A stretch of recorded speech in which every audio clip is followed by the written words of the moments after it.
and gentlemen, we're back with Real Deal Talk.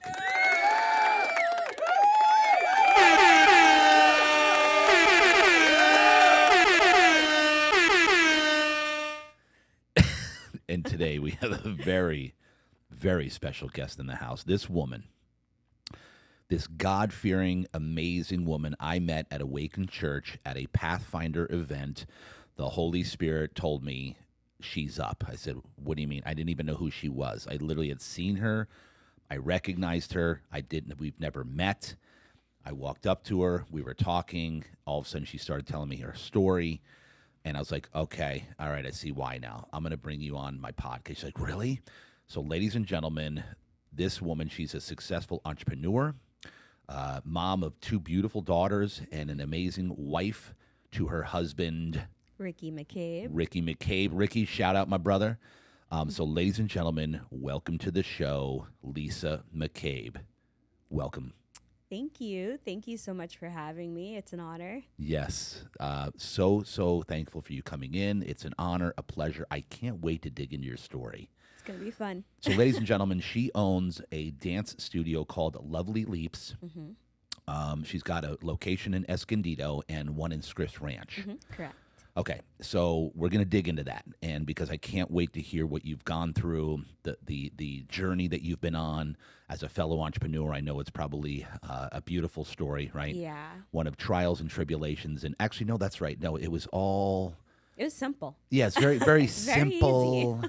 Roses and sunshine and... No turbulence No at all. turbulence whatsoever. All we entrepreneurs do is sit on our mountains of money and count it.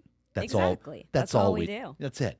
And while everybody else works below us, I wish. right? The fact is, we work more than anybody in our organization. Yeah. And you better, because you never want anybody in your team, in your organization, to be like, well, why should I do this? They're not doing it. Yeah. I'm sure no one in your organization can say that. I really hope not. I really hope they can't. I hope they can't. No, All right. we love leading by example with all of our instructors and everyone. We do lead. We want to go first and set that example for them. I love that. All right, so we're going to dig into that. But first, listen, I again, just met Lisa, a month ago or so? 2 months, Yeah, maybe. Maybe. It was really random, but Really- very happy we met. Well, random. Yeah. Right? Okay. God ordained. We know how this God's divine appointments, he lines them up for us. Yeah. And so it's very fascinating how it happens. So when I went on to look at you, I want to make sure I got your last name correct, and I saw you on Instagram, so I went there, and then I saw you had 2 children. This is like this Yeah. week. I'm like, wait a minute, because I thought you were in your like low 20s. Oh my gosh, thank you. Yeah, and I was like, how could she have two kids? This is crazy. So then when you came on, I didn't even realize that you're actually in your like 30, in your mid 30s. I'm like almost late 30s. Wow, It's crazy. Unbelievable. All right, so well done. Yeah. All right, so let's get down here. So on that note, what I want to do here is, everybody knows, I'm going to dig into your backstory a little bit. We're going to dig out a little bit of gold from the backstory, see what's going on there, the testimony of how Lisa got from here or from there to here and all that stuff. So let's start there. Where were you Okay. born and raised? Ooh, I was born in Newark, New Jersey. Get out of here. Which is really, really rough. It's Yes, a it crazy, is. Crazy place. And my Hold dad, on a second. Hold on. I didn't know that. Yeah. Well, obviously, we just met. Because I'm from Basking Ridge, New Jersey, Oh, which is 30 okay. minutes from Newark. Yeah, it's It's close. the stark opposite of Newark. Yes. Like, literally couldn't be more different. Newark, Yes, Newark is. I've said this a million times. Newark is one of the roughest areas I've ever seen in my life.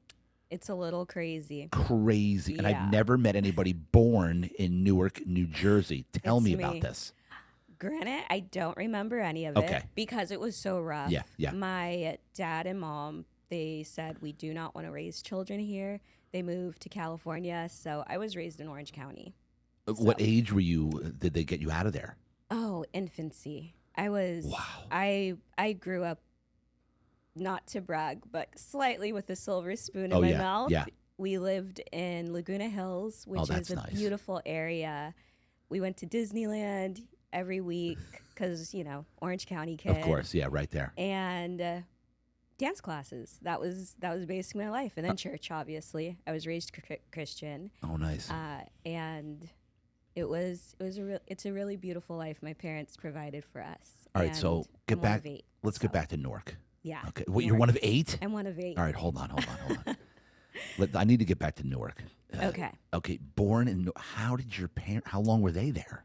Oh, they grew up. So How did they get out of there? my How do you go from mom- Newark to Laguna So- Hills? Well, How's that Jesus, happen?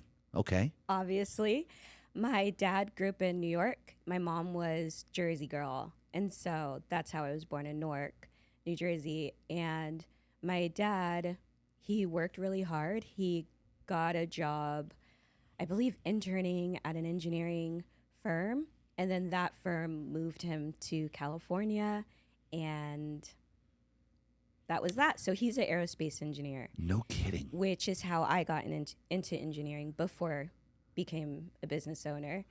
And my dad, his designs were the Mars Pathfinder, Yeah. government drones, hunter killer. He's done so many incredible things with Wow. engineering. So yeah. Incredible. And your parents, are they still in OC? No, they actually live in San Marcos. As soon as Really? we found out we were pregnant, we were like, we need to move close to mom and dad. So my parents are in San Marcos. My husband's parents are in San Marcos. So Get it. So are Yeah. your parents going to Awaken? they do. They go to do? San Marcos campus. Have I met them? Maybe. I don't know. Now my mom's gonna look for you though. Yes. I know for sure she will. What's your mom's name? Lisa. Lisa, of course. Mm-hmm. Lisa, shout out, Mom. Well done, Mom. Way to get her out of Newark. Good Lord. I swear to God, when I used to go on the subway, I had to get out sometimes in Newark, like somewhere. I can't remember where I was no. traveling to. I was petrified. It's a Like just little even having to get scary. out down there was Yeah. scary. I'm not kidding. You know this. Yeah, it's a little wild. I actually I taught a summer camp in Newark when I was early 20s. And so my parents, they were like, do not walk anywhere. No. Don't trust people. I'm shocked they trusted me over there. For that Yes. long. So I did survive, but it was a clearly. little crazy. It was a little wild over there, but Wow. Yeah. Unbelievable. it was a good time. And so now they both they're still together. Yeah, my They live in parents are they still live in together. San Marcos, Mm-hmm. and they go to Awaken. Mm-hmm. Okay, so let's. There's so many turns that I want to go on here. All right, I don't want to get too far ahead. So Okay. let's go back now. Okay, so you go Yeah. from we're gonna table that. We're coming back to mom and dad and San Marcos and all that stuff. Okay. But let's go back to when you first came out to OC. You were an infant. Mm-hmm. Okay, so first Baby. memories of and one of 8. Yeah. one of Holy 8. I have smokes. a lot of Mom and dad got it done, siblings. huh? Yeah. Mom and dad. Okay, I see you. I see. What's dad's name? Ernest. Ernest, I see you, bro. I see you. Huh? Getting it done, my man. All right. Okay, my man. Or did you go by Ernie? Yeah, I guess sometimes. Okay. Yeah. Any nicknames? Does he have a nickname? Because Not Jersey people, we have really. nicknames. No, really? No? Ernest. What? Ernie. Yeah, I guess Ernie. He's got sometimes, something in yeah. there. Mick, was he like, No. but he's like, no. Okay. All right. So give me some childhood stuff. Which Okay. one are you in the number of 8? I am number 3, so I have 2 older siblings. Then comes me, and then the rest are younger. Wow. How old's your youngest? The youngest right sibling. now, oh my gosh, he is 21, 22. How old are your parents? Honestly, I don't know. Oh my gosh. You know. They got to be in the late 50s, early 60s? Yeah, early 60s. Yeah. Yeah. Wow. This Mm-hmm. is fascinating already. Thank you. What age were they when they had the first child? I don't know. Oh gosh, see, look at this, Lisa. I really don't their know. parents I would need, be like, I need to ask my parents these questions. seems like you blocked all this out for some reason. All right. Okay. So childhood, did you Yeah. immediately get into dance? No, actually, I started dance very, very old, per se, in the dance world. I was 9. And my very, very first class, I begged my mom for years. Since I was really young, I begged her to take dance. Finally, she puts me in dance class. I take the class. I run out crying at the end. I held it together the whole class, she says. And then at the end, I saw her and I just bawled and I said I didn't want to do it. And she said, well, we already paid the registration, so you're going to finish what you started And if after the season, if you don't want to do it anymore, you could quit. And, you know, here I am, 36, and I'm still dancing. So I'm very happy. My mom did not listen to my tantrum, and she said, you finish what you start. And that's a valuable lesson I feel both my parents have taught me. I love that. I love that. That's the one thing we teach our kids. If you start, you finish, period. And I remember I had this exact conversation with both my kids. Listen, I know you're not crazy about this, but we started it, so you got to finish. And by the end of the season, if you don't want to do it again, we won't do it again. Yep. I love that. Mom and Dad, big shout out. All right, so talk to me about that first tantrum.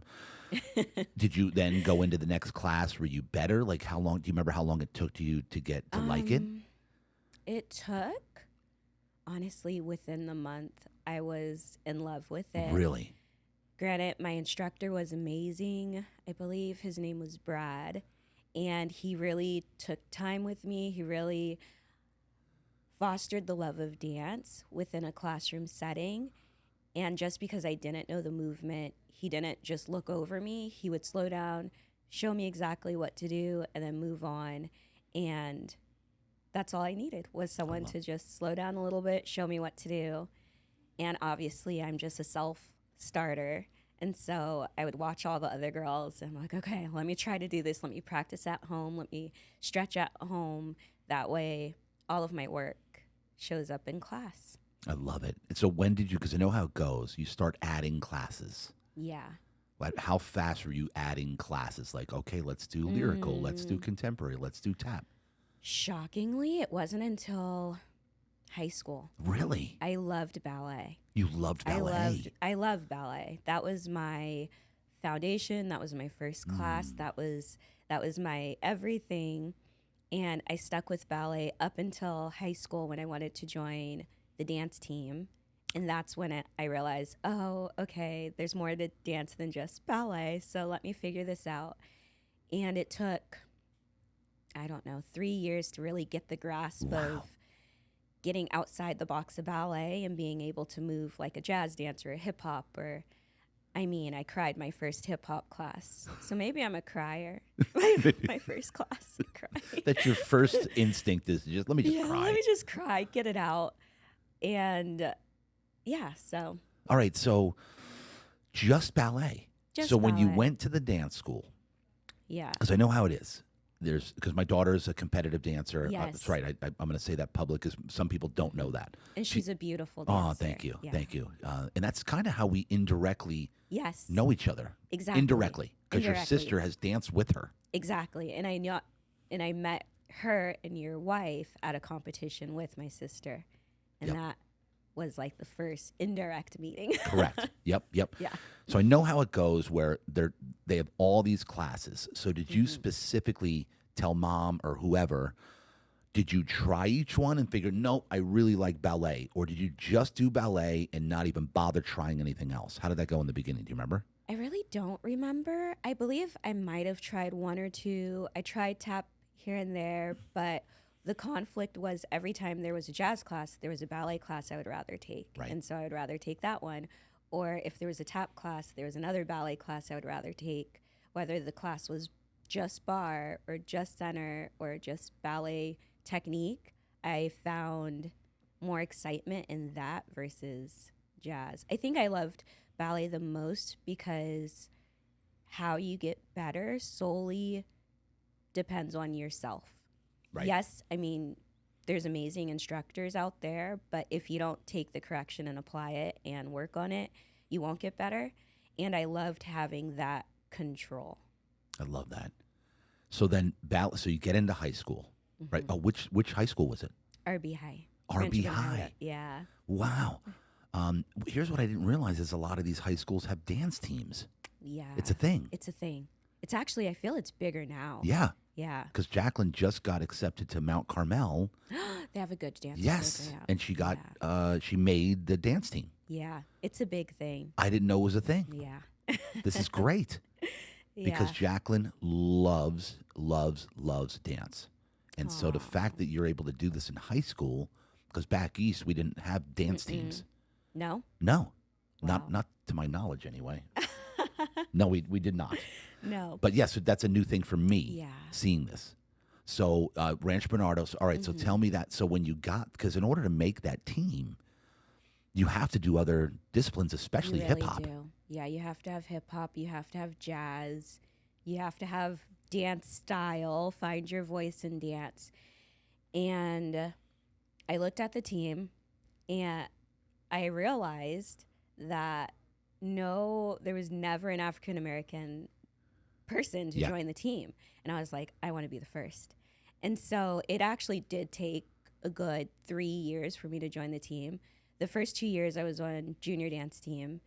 The first year Like I was on freshman, junior, sophomore? freshman. Yeah, freshman, sophomore. Did you try out right away? No, they don't let freshmen and sophomores try out. Oh, really? Mm-mm. Oh, wow. Yeah, you have to become, I think, second semester of your sophomore year back then. And so second semester I tried out, and the girl, granted these are high schoolers Yeah. who are judging you, Of course. so they don't know.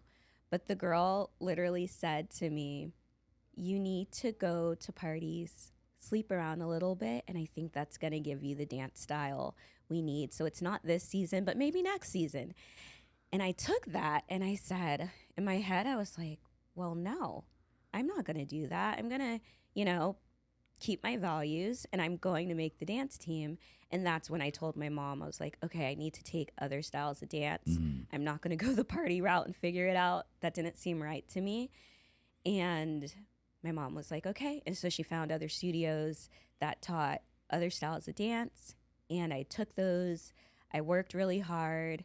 And then I auditioned. Do you remember which studios? Um, And so hold on, go back to the quote. Go to parties yeah, and parties. sleep around. Is that what she said? She really did. She And told- you'll find your dance style. And yeah, I was all. What did that mean? I Is that think- hip hop? I think the dance team, they just wanted me to be a little bit more seductive with my dance moves. And I was trained ballet. Of course. So shaking my hips was I don't know. What is that?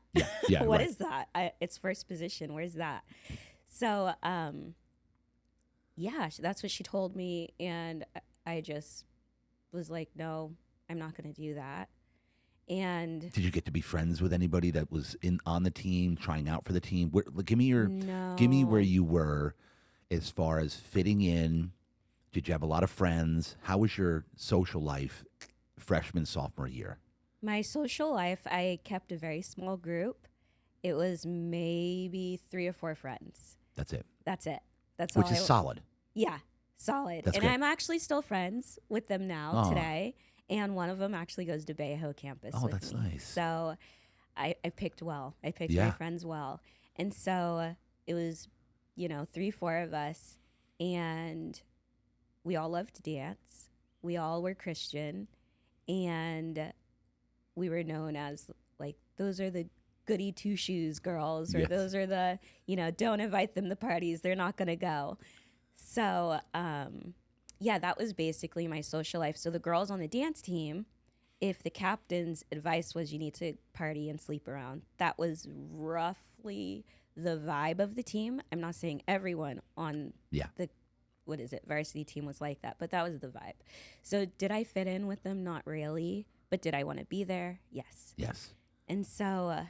what school did you start at when you hip hop and doing the other stuff? Do you remember? San Diego Dance Center. Oh, yeah. For sure. Yeah, we just spoke about that. Yeah. And then I did go to Danceology. I've heard of them. Yeah, they're very good. Yeah.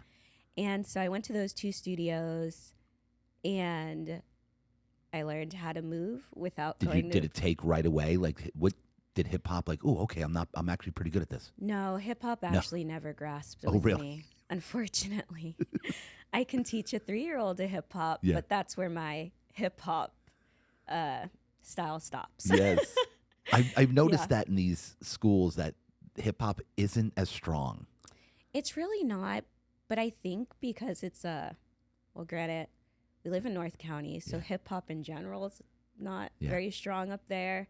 It's a very urban type yes. dance style, and to find an instructor who knows how to do it is really hard. And then to find someone who knows how to do it and wants to work with children is very hard too, because most of the time they just want to work with adults. Right. Granted, we're a lot easier to work with than a 5-year-old. Yes. So, yeah. Which makes sense. Totally makes sense.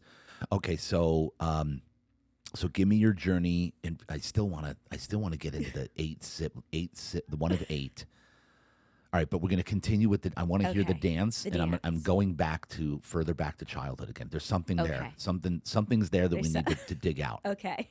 All right? Okay. Am I right? There's something there? I mean, There's something think there. There's got to be. I don't know. I'm telling you. All right, I'm letting you know. Okay. All right, so you started hip hop, doing other things. Yeah. And then did you go back to the people who run it and say, okay, I'm ready to try out now? Yes. How did that go? Give me that. I worked really, really, really hard. That was just my life. Jazz dance, not even hip hop really. It was jazz, contemporary, lyrical. Lyrical to tap into my emotions, jazz to work on my sassy technique, contemporary because that's just what fueled my love of dance. Because I loved contemporary because it was like ballet. Right. But you got to be a little bit more expressive with it. And I think that's where I found my voice in dance. And so I worked on these styles. I, grasped everything I could from the instructors. And then a year passes, I audition, and they say, wow, you are 100% different. What did you do? And I was like, I went to parties. No, I'm just kidding. I went to parties. 10 boyfriends? No. Honestly, I didn't even date in high school. Yeah. Not one boyfriend. So they asked what did I did, and I said, well, 1, I prayed, and then 2, I took up dance styles to give me the sass you guys are looking for and the jazz technique that you guys wanted. And they were like, well, it really shows. And I was on the team. That's great. How great did that feel? It was really great. I felt really proud of myself. I set out to do a goal, and I accomplished it. And yeah, I was really proud of myself. I love that. Okay, so tell me how it went right away. You get into the first practices or auditions, or give me the whole thing. It was slightly rough. I was a little bullied on the team because I didn't really fit in very well. Yeah. But by what does that mean? I mean, we had team bonding events where we would bring food for each other, and then one of the girls put a cockroach in my salad. Ugh. Yeah. Oh God. And one of the teammates? Yeah. Oh jeez. I know. Yikes. It was really brutal. And then, or when we went away to... How did you bounce back from how did you react to that? I just threw it away. Yeah. And then I was like, well, that's that. Yeah. And then that was it. So you knew somebody did it purposely? Yeah. They admitted it? They were laughing? No, they never admitted, and they actually didn't laugh because it was a secret sister, so I actually have no clue who gave it to me. Yeah. But, yeah, I was like, well, that sucks. Yeah. I called my mom, and she just brought me lunch, and then... And did you have the friends that you made, were they also on the team with you? No, unfortunately, they made the junior team, so I was all alone. And then I looked at the junior team, and I was like, shoot, well, yes, I'm proud of myself for making varsity. Technically, I was able to do it, but I was like, I don't have friends here, so this is kind of pointless. So... Did you ever fit in? No, I didn't. It never happened, so then I ended up doing it for a semester, then I left. You left? Because you just felt that you were not accepted there? Yeah, it wasn't it. And then some of the dance moves we were doing, it just didn't sit right with me. Yeah. And so I told my mom, I was like, I think I'm done. I'm proud of myself for making the team, but I'm ready to do something different. And she's like, okay. And then what'd you do from there? From there, what about your friends on the junior team? Did they stay? What did they do? Oh, yeah, they stayed. I actually ended up changing schools. You did? Yeah. So we went from Rancho Bernardo to where? To Abraxas, so a continuation high school. Oh, really? Yeah, which, granted, that school was meant for kids who got pregnant or on drugs, and I was not that. Yes. At all. But I made a core group of, 10 friends there. And, I loved them with my whole heart. And I loved Abraxas because it gave me the freedom to do my work, turn it in, and then I would be able to dance more. And so, because it was a shorter day. Yeah. And so I would just take morning classes for dance, or, I would just make it work with my schedule. My mom would take me, and at first my parents were like, no, you're not going to a continuation high school. And I begged them. And Yeah. How did you come up with that idea? so I had my core group of, 4 friends at RB. But then I also had another group of like 5, 6 friends who they were all troublemakers, but they all went to Abraxas. And so when I decided to quit the dance team, I decided I wanted to go with them, that No group kidding. of friends. And so Why? I don't know. That's interesting. I just clicked well with them. We always had Now, a good describe time. troublemakers. I mean, again, I didn't do any of this stuff. Partying. Not even partying. Yeah. Like, they would just party together. Like, I would assume, because they never did it in front of me, but I could smell it. They'll like smoke weed or maybe drink, but I don't know. They were just really nice. And so I was like, you know what?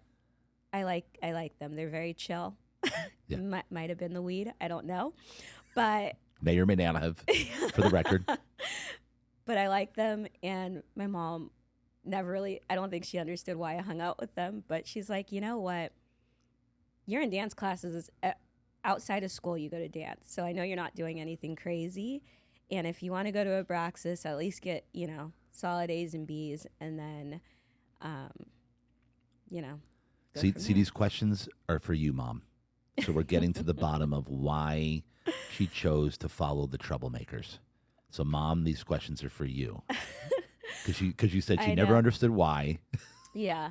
Well, also, with high school at RB, I was a straight C, D student. Oh, really? So I was not a straight A student. Academics was not my thing. So the fact that I became an engineer was God. Yeah. But I was a straight CD student.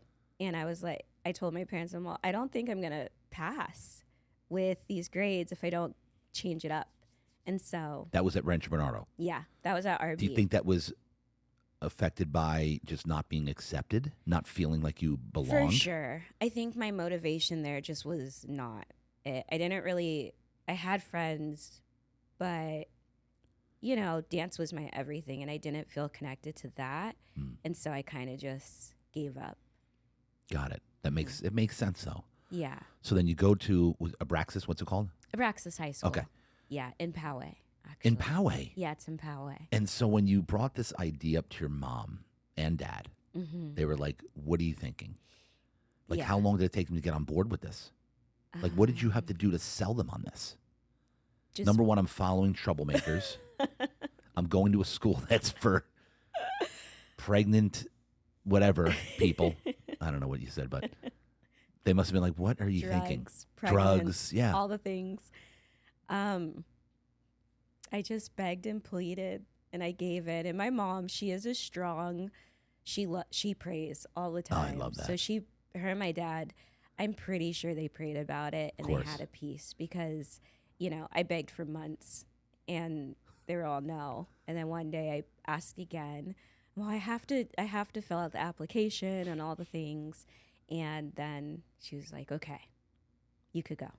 And I was like, yay. So, and I did, and my grades went up. I was happy. I was able to dance more. They didn't have dance there, great. Obviously. No extracurricular, straight academics, and then you leave. Then you leave, go to dance. Yeah. All right, so while we're on this journey here with you, what are your brothers and sisters doing? Where are they at? Can you give me a summary here? I'm dying to know. A lot of things. Okay. My sister's head of HR. My brother designs, he puts them together, I believe, drones, like government drones. Yeah. And then my brother, his job flies him around the world to meet with clients. Give me some names here. Let's make sure their names are shouted out on the air. The first one was Natalie. The second one was Ernest. The third Ernest one, Jr.? Yeah, Ernest Jr. The third one is Timothy. And that's one that flies around. And then... Flies around. Yeah, flies around. They fly him to do all meet with a bunch of business owners. Yeah. And then my sister Havilah, I always say she's an architect, but that's not her actual job.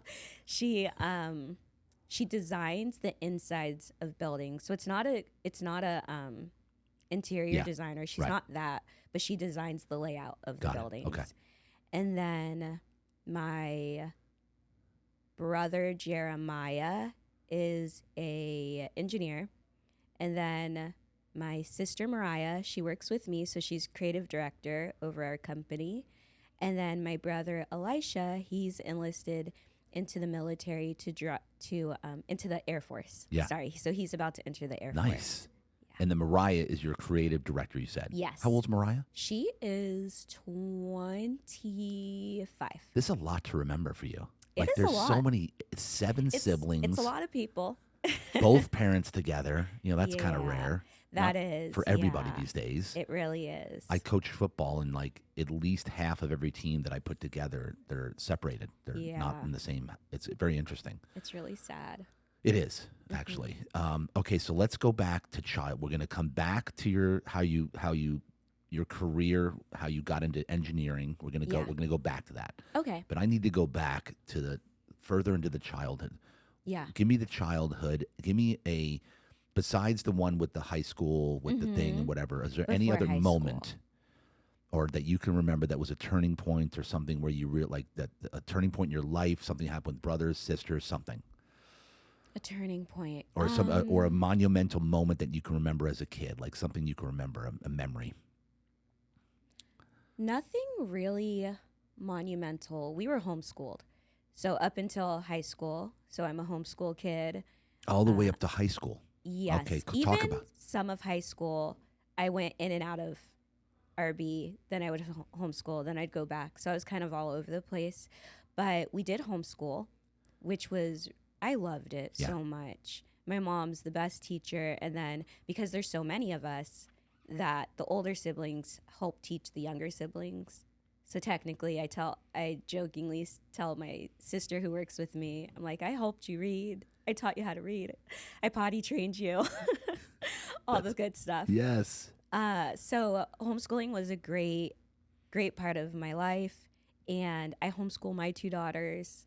Oh, that's amazing. Yeah. I really love the homeschool community. And at the time, it allowed us to do lots of amazing things. Our homeschool would pay for Disney tickets sometimes. How does that work? Give me the whole home. Go back to the homeschooling thing here. Give me I don't know how it really works. Oh, homeschooling? Yeah. So, oh my gosh, there's so many avenues.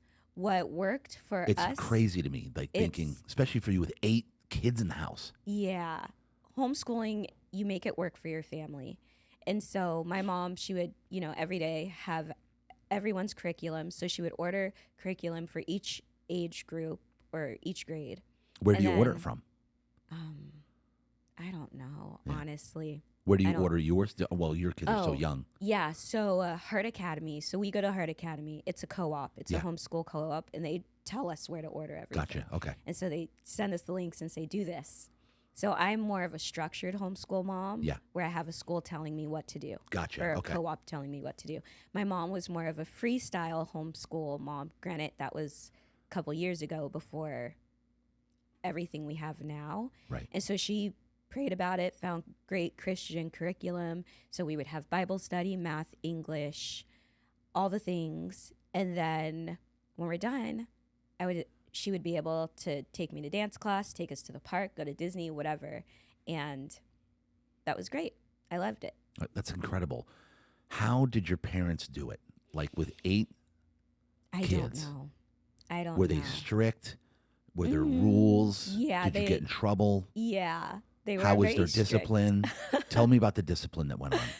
They were very... We need to teach people listening that are parents right now. We need to give some pearls because clearly your parents did an incredible job. They really did. So let's talk about it. They put God at the center of everything. That's huge. Everything was God. If we were caught in a lie, they'd bring it back to what would God think about you? What does the word say?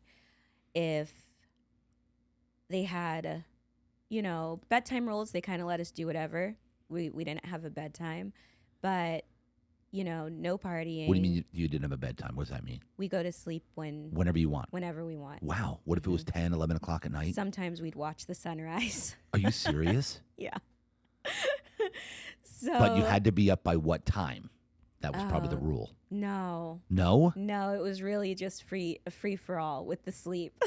So when did she start your schooling? Was that a set time? No, not at all. We would just kind of like wake up, when we all collectively wake up, she'll make breakfast and then we'll play. And then she'll like, okay, time to do some schoolwork. Then we'll play. This is the life. So it was very, very free flow, very relaxed for us. How long would she teach you? Because this sounds like the life for a kid. This is where it's at. Sometimes it would go long, and then sometimes it was short. Some days we would skip. Some days we'd work a lot. She really did a great job just kind of going with the flow of the day. And now, what if you had half of you like they're all about it, but the other half are like, I don't want to do anything today? Then she'll just focus on us. Oh, right. And then she'll focus on the ones that want to do it, and then she'll like sometimes get the others. I don't know. I don't remember. Did you force like, hey, you got to do schoolwork today. It's got to be done. Yeah, sometimes. I don't really remember it being forced. She just says, okay, guys, it's time for schoolwork. And we all like, okay. So and for a couple hours, for 1 hour, 2 hours? This is crazy like to me. 1 to 2. This is like the most amazing program ever. Yeah, it was just really go with the flow. Yeah. She just really led by the Holy Spirit. And then the things that she would really spend time with. The Word. It was the Word. Of course. It was prayer time. It was, the Word and prayer time and worship, and that we will do for hours. That we could do for a whole day. Yeah. If we let her. So she really made a focus to that. And the one thing that she did that I'm so, so thankful for is she would have us recite. I probably have over 100 different scriptures memorized. Yeah. And at the time, I was like, why are we doing this? Yes. What's the point? But now as an adult, if a situation happens over finances, I know a scripture. If my kid gets sick, I know a scripture. If I need help with my health, I know a scripture. And that was one of, over everything we've done in our life, I'm so thankful she recited scriptures with us. And so that was that was the best part. This is why I went back. This message needs to be heard right here. Here. Like, so talk to me about this. So she would have you, how did she do the scripture thing? Yeah, so she would say, honestly, I don't remember how we learned them. Yeah. But she would start a scripture, this is the day. And we would say that the Lord has made, we will rejoice and be glad in it. She would say, no weapon, we would say, formed against me shall prosper, and every tongue that rises up against it, thou shalt condemn it. And then she'd do that, and then you'd have to say which scripture it was well? We never said like where it is in the Bible, but we would just know the scripture. Really? Yeah. Why not where it is in the Bible? I think maybe because normally when people in the pulpit, we say the actual verse. And then Timothy this. So she would say it, but I think she would. Yeah, I think I just kind of blocked it out. So to this day, all these scriptures that you know, can you tell where they are in the Bible? No. No? I mean, I could look it up. You're kidding me. No. So you know all these scriptures. I know all of them, but then I need to look them up to figure out where they are in the Word. And then, or if I'm doing a Bible in the year, I'll come across a scripture. I'm like, oh my gosh, that's the one my mom taught me. No way. So it's great. I love it. So what she would do is she would start the beginning of the scripture and you would finish it. And even if she told you where it was in the Bible, you just I don't know. I had to do it numbers. I just I blocked it out. Because folks, listen, whether you're Christian, especially if you're Christian, because all the success books, personal development books, they're all derived from where? The Bible. The Bible, yeah. It's all in there. It's where it all came from. Yeah. Since I became Ladies and gentlemen, I just want to thank you from the bottom of my heart for listening, for watching. I cannot tell you how much I appreciate the love, appreciate the support. Everywhere I go, people are telling me they love the show. I can't even begin to tell you how much that means to me. What we're doing here is, if you want to support the show, we have a wellness center, Real Deal Wellness, where we offer cryotherapy, red light therapy, compression therapy, halo therapy at a membership base, $99 a month. So if you want to support the show, come down to the wellness center. Again, we can't tell you enough how much we appreciate you. So keep spreading the love, folks. Let's go. A newbie Christian, brand new. I've been studying all the the personal development books for 20 years. Yeah. And now I'm a Christian, and I'm realizing they were all from the Bible. Wow. Yeah. And I'm like, oh, wow, it's all in there. It's all in there. It's literally all in there. Just read the Bible. You could build a business. It's really 100%. It goes hand in hand. Everything. Which because of my parents' foundation, I fully believe that's how I was able to accomplish everything I've accomplished in my life. Because granted, I was a CD student, not really caring about academics, and here I am, engineer, business owner. And it just doesn't make sense. And so it's only by God. And you asked what was a pivot. I didn't really have a pivotal moment in childhood. It was really in my 20s that I had a pivotal moment because after high school I quit dance. We're picking back up there. Yeah. Then we're going to get into the pivotal moment. And by the way, folks, if you're not a Christian, if you're thinking about it or whatever, I can tell, and I know Lisa, you can chime in here, but everything came together for me as soon as I found God and became a believer and followed Christ. Everything came together for me. 100%. Everything makes sense now. Everything makes sense why I'm here. Because that's the biggest thing we're all in search of is, why are we here? What's your purpose? What's our purpose? Why are we, it's what everybody searches for. Yeah. And now I know. It all came together. It really does. And all the scriptures, everyone, they're all success principles, all of them, of how to guide. So anyway, I'm going to throw that in there. Okay. 18, high school, getting out of high school, you quit dance. Yeah. Okay, let's pick up there. I quit dance. I quit the dance team. Right, remember that. Go to Abraxas. Yep. Then I graduate high school, and dance is not making me happy anymore. I've slowly developed an eating disorder. Ooh. I lost the love of it. Yeah. And yeah. So How did the eating disorder start? Like what? It was from ballet. I went to a studio where once you turn 16, you graduate to a level where you wear it's a white leotard. Yeah. And so for any girl out there at 16 wearing a white leotard and, sheer tights, it's kind of a nightmare. Yeah. And so my instructor would, she would say like, oh, you had In-N-Out, didn't you? Or you had pasta last night, didn't you? Or, just make sly comments. Yeah. And, I'm a doer. So I was like, okay, well, just don't eat, basically. So, and that was it. And then you just wouldn't eat? Yeah. Or I would restrict it. I would make sure I don't have more than 300 calories a day, which is nothing, especially if you're dancing 5 hours. So you got to the point where you were eating no more than 300 calories in a day. Yeah. So did your parents know you were doing this? No. Granted, there's 8 of us. It's a lot of us to pay attention to. Yeah, of course. So, so I figured it out. And how long did that last for? On and off for I don't know, 2, 3, 4 years. So high school, basically. And I realized it wasn't healthy. And I'm like, I think this is a problem. Did your mom ask you questions? Like, did she notice something? No. I'm dancing a lot too, so it makes sense that your child's fit, So there was no questions asked or anything like that. So I just did that, and then when I graduated, I decided this isn't it.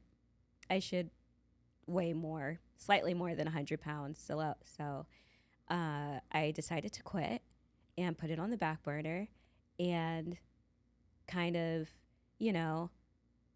after high school, then I decided to fall into partying and, raves and all that good stuff. And That was it with the friends, the troublemakers? no, actually, it was with my siblings. What? Oh God. Yeah, so, Here we go. Yeah, it was with my siblings. We are all great best friends. Like, we all love each other to this day. And so, my siblings and we decided, you know what? Let's go party. Let's do it. And so we had a great time. We really did. What And age then, was this? After high school. So we were 18, all 19, in our 20s. 20s, okay. Now, how did the parents feel about you partying? Or did they know? I think they had an inkling, but we just didn't mention it. So Oh boy. Is this are we allowed to put this in public knowledge now, or yes, are you still hiding it from mom and dad? They know we partied. And it wasn't until, I don't know, so what happened is my dad got a job opportunity in Canada, but we didn't want to go. So he kept the house in California. My parents and younger siblings moved to California. And so we stayed back. You mean to Canada? Canada. Okay. My parents moved to Canada. We stayed in California. And so that's which wasn't until like, I don't know, early 20s. Yeah. And so that's when we decided to, let's party, let's have fun. We're by ourselves. We're in a house. Here we go. But it didn't last long because we have a praying mother. We have a praying mother. And father. Our dad prays too, I'm sure, for us. Lord, help both of them with us. So we were in Vegas, and the music turned down, and I heard the audible voice of God say, "You cannot go to heaven living like this." And he told me things about my friends and things that turned out to be true. And he said, you need to call your parents in Canada, repent, and tell them everything you guys have been doing, and turn your life around and come back to me. And so I called my mom. I got my siblings out of the club, and then I was like, guys, this is just what happened, and we need to go home. We need to go to our parents in Canada. And so that night I called my mom, and what was beautiful is as that was happening, she was praying for us that very night in Canada. And, we confessed. We told them everything we're doing, and we went back to Canada. And then that's really where God started to do a work in me, where I was following Jesus, not because my parents were Christians, but because I wanted to be a Christian. Yeah. And right before that day, I was at a rave, and I looked up at the sky, and I said, God, if you can make me feel like this for you, I'll serve you. And because, at a rave, you're having so much fun. You're with your friends. It's a great time. And so, I just remember looking up at all the millions of stars in the sky, and I said, God, if you can make me feel like this for you, I'll serve you. And then literally like that weekend, the whole club happened. And then so I told my parents, we came home. We moved all our stuff from California, and then our family lived in Canada for three years. Wow. Mm-hmm. And what did you do there? Did you take dance back up? I really did. Wow. I was spending lots of time in prayer, and there was a scripture that said, if your gift is to give, then give. If it's to preach, then preach, and prophesy, prophesy. And so I decided, well, what are my gifts? And the one that stuck out to me was, if you can give, then give. And so that's what I did. I just started asking my dad, hey, what could I do around the house to work? Because we're in Canada, so I can't get a job. How could I work to get money to give to, when I see homeless people on the street, I just give them money. That's where it started from. And then I came back to the scripture of praise him with song and dance. And I decided, you know what? Maybe I should dance again. And at the time, there is a college. Because Canada pulled my family to Canada, we could go to university for Quebecois prices. Yeah.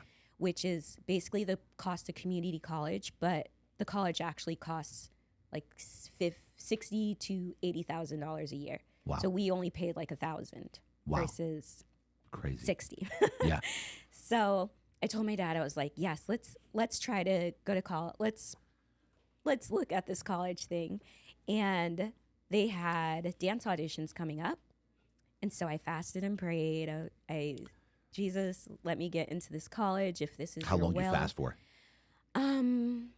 So because I struggled with eating all the things, I felt not to fast food, but to do social media. So I just fasted social media for I don't know, a month or so. Oh, wow. Yeah. So I just turned it all off and really dove into the word, and that was my fast. Got it. And, you know, fasting for me looks different in different seasons, but right then and there, I knew if I fasted food, it would start a bad habit. So I was like, let's not do that. So fasted social media and prayed, went to the audition, and out of hundreds of kids, I got in. They picked me. In Concordia University, that was really crazy. It was really lots of spiritual battles just because Canada, Quebecois, or Quebec, has a less than 1% Christian population. So in my class, there were, you know, witches and all the things. And I was like, okay, God, you have me here for a reason. And to this day, Concordia says our classes, they've never had a class so connected and loving of one another. And I was able to witness to people. I created a dance to the scripture Job 38 when Job asks God why, and it's God's response to Job. And Concordia really allowed me to think outside the box, go beyond the walls of ballet. Granted, their dance was very contemporary, meaning you could stand completely naked, cut your hand and scream, and that's dance. Because what is dance? It's movement to music and then sometimes not to music. And so it was really eye-opening, like, okay, this is very all new to me.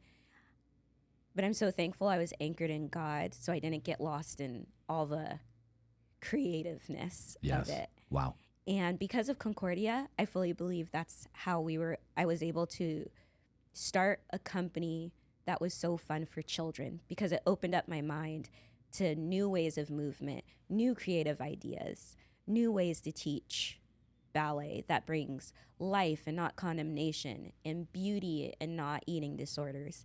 And so I owe lots of my success to that school. Wow. But in the school wasn't a dance school. They just had dance, right? No, they had dance. So my sister Havila, she went to the business side. So she went to the business degree. And what was your degree? My major was dance. Granted, I didn't graduate in there.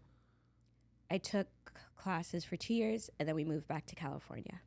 Did his job get transferred again? He realized we were getting of marrying age, and he did not want us to marry someone in Canada because he knew if we did, chances are we would stay in Canada. Correct. And he would move back to California. So he felt it heavy on his heart to get back to California so we could find our spouses over there. And so he got a job at General Atomics, which was a blessing because that's where I worked, my sister worked, my brother worked. So GA is amazing. Yes. And I believe 1 year after we moved back, I met my husband. So my dad knew. So 1 year after you come back, and now what age were you? 20, 21, 22? Yeah, I was 24. 24. Mm-hmm. Okay. Come back. Did you come to San Marcos this time? Or where'd you go? When we moved back, where were we? Because you were in Laguna Hills. Yeah. Before you went to Canada. Uh-huh. Then you came back. Where would you start? So, wait. I was in Laguna Hills. Then we moved to San Diego, where I went to RB. RB. That's right. Yeah, then Canada, Right. then back to. Right. So that we were in San Diego. We moved back to San Diego. I think Oceanside. Okay. And I moved back. I wanted to dance for fun, so I enrolled in community college for dance. And then my dad said, "You need to have a career." I'm all, okay. So I went to Miracosta College, got my certificate in drafting, got a job at General Atomics. Did he get you in, or did you just apply there? No, I mean, he did get me in. Yeah. He had some sway. He was there for a little bit. And they interviewed me. They liked everything I said, and they said, "Okay, let's give her a chance." And I became one of the fastest people to design cables, because so my name is on drones like Hunter Killer, Pred B, Pred C, and I would design the cables that go inside the drones. And I owe it to ballet, because ballet is very structured. Yeah. There's a right and a wrong way to do it. And when designing cables, there's a right and wrong way to do it. And so my brain was already wired that way. So when they taught me, I picked it up pretty fast and easily. And then, keep going. Yeah. And then if it wasn't for my two daughters, I would still be at GA. But I had my first daughter. I got to spend 4 beautiful months of maternity leave. General Atomics has a great maternity leave program. And it was in July, and it was the day before I went back to work, and I held Gianna close to my chest, and I went outside, looked up at the sky, and I said, "Jesus, I don't want to go back to work. I know you have a business in me. I don't know what it looks like. I don't know what I'm doing. But all I ask is that I'm able to stay home with my daughter, work with children, and dance again, and bring in the same income." And then I had no clue what that looks like. And then the next month, the school reached out to me, and they said, "Hey, we heard you teach dance. Would you like to run our preschool dance program?" And at first, Which school was this? Horizon Prep. Horizon Prep. Mm-hmm. Okay. Horizon Prep preschool. And you're living in Oceanside right now. Well, then when I worked at GA, I had already gotten married. And then, so we were living in PB. PB? Mm-hmm. No way. Yeah, we were living in PB, me and my husband. How did you meet your husband? Awaken Church. Okay, all right. Well, I guess at the time, C3. C3. So, Yeah. So when you came back to San Diego, Uh-huh. prior to leaving for San Diego, were you going to Awaken then?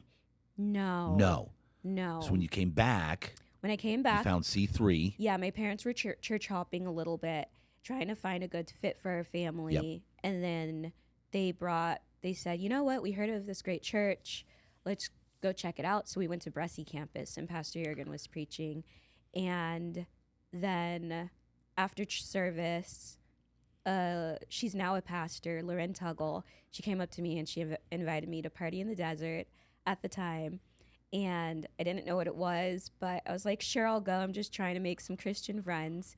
And it was really eye-opening to see so many young adults partying in the desert, but with Jesus at the center, in a Christ-centered way, not demoralizing themselves.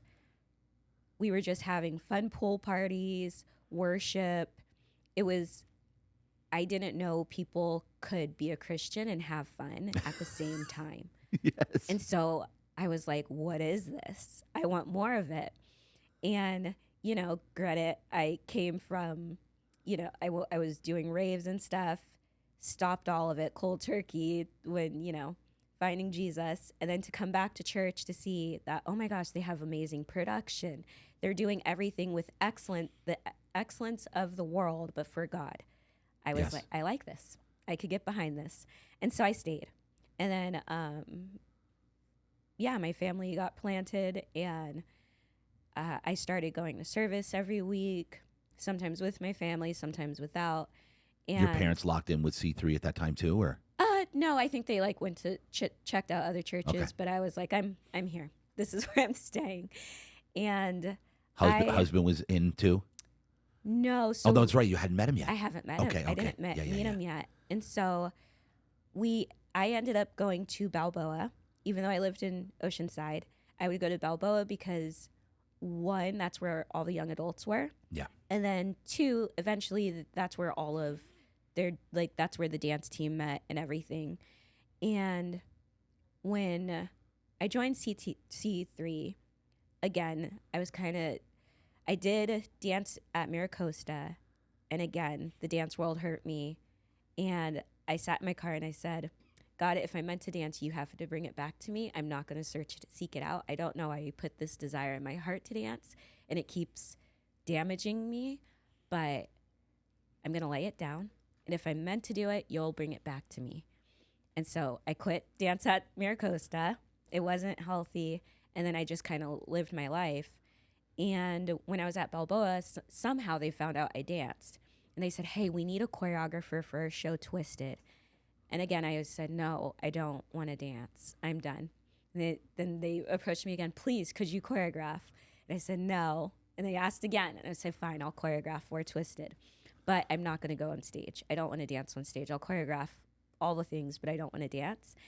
And then the show comes, and I end up dancing on stage. And, God sparked it. What year was that? That was 20... We got married 2016, so 2015? 15? Okay. Mm-hmm. So 2015. 2015, I believe. And this is when it was at Balboa, right? Yeah, this is when Twisted was at Balboa. So how did it feel? Talk to me about this. This is exciting. It was really beautiful. It was just God. How did you get on stage? You're like, all right, I'll dance. Like, what happened? There was a part I choreographed in the dance that no one could do it like just right. And then so I tried it out, and I'm all, okay, I need to do the dance. And the dance team, they rallied around me. They're like, Lisa, you have to dance with us. I'm all, no, I don't want to. Now, Listen, you told God to bring it to you, and he brought it to you. So why'd you say? I didn't know it was God. Come on. It's in a church. I know. I didn't know it was God until... looking back at it. Of course. It's, What other church does a dance like a production like this? None of them. So, of course, it was him. It was him. And so. So, how did it feel when you got on the stage and you were dancing?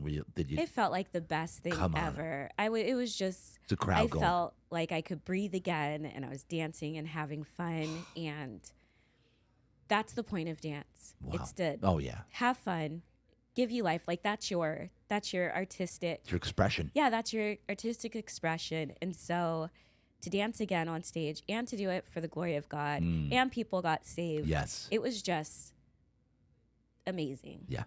And it was so sweet because during running the dance team, that's where I feel God showed me how to run a business. Yeah. Because pretty much with all of my dance instructors, I'm leading a team. Yeah. Of dancers and, instructing them what to do and how to do it and all the things. And I didn't know back then, but he was just prepping me for the future. And then after Twisted, the first season of Twisted, we ended up getting married. Was Hero next then? Hero was next. Did they ask you to do Hero as well? Yeah. So I was able to choreograph our very first Hero. That was the very first Hero? Yeah. Yeah, that was the very first. They called you immediately, right? Yeah, they asked. And so obviously I was in love with it. So yes, we did it. And then Hero was my last thing with Awaken as far as dance goes because my daughter was born in March. And so I believe I was pretty pregnant while working on Hero, basically. Yeah. Yeah. And then just had a kid. So Hero was my last, and then I laid it down. And then we ended up volunteering in kids' church, where that's how God showed me how to work with children. Did you already meet your husband at this point? Yeah. Okay, cool. Yeah. Give me the meeting. I met him. Oh, how Ricky and I met? Yeah. So we met at Awaken at a young adults night. And the day actually everything kept going wrong for me not to be there. But it was pouring rain, and the girl told me the time started at the wrong time, so it was just a little crazy. But where was it being held at? Balboa campus. Okay.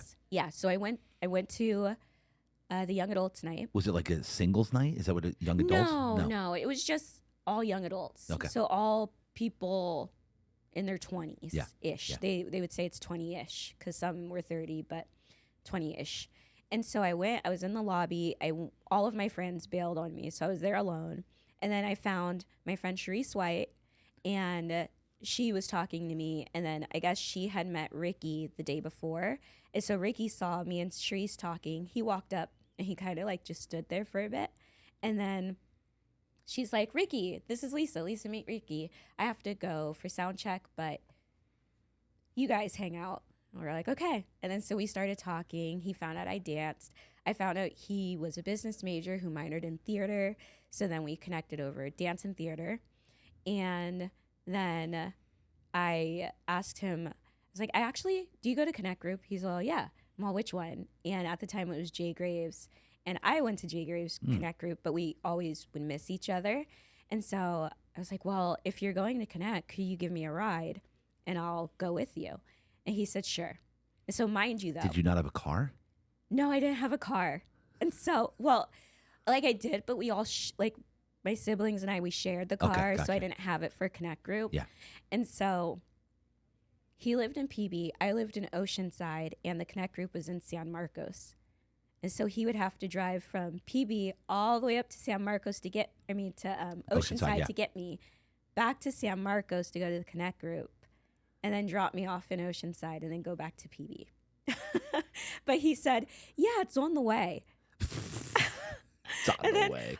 In the car, I was like, so where do you live? He's all, PB. I'm all, it's not on the way. But before meeting why was the him, Connect Group in San Marcos? I need to ask this question. Since you were at Balboa. That's just where it was. Okay. Yeah, I don't know why, but that's the one I picked. Okay. And that's the one he picked. So it worked out.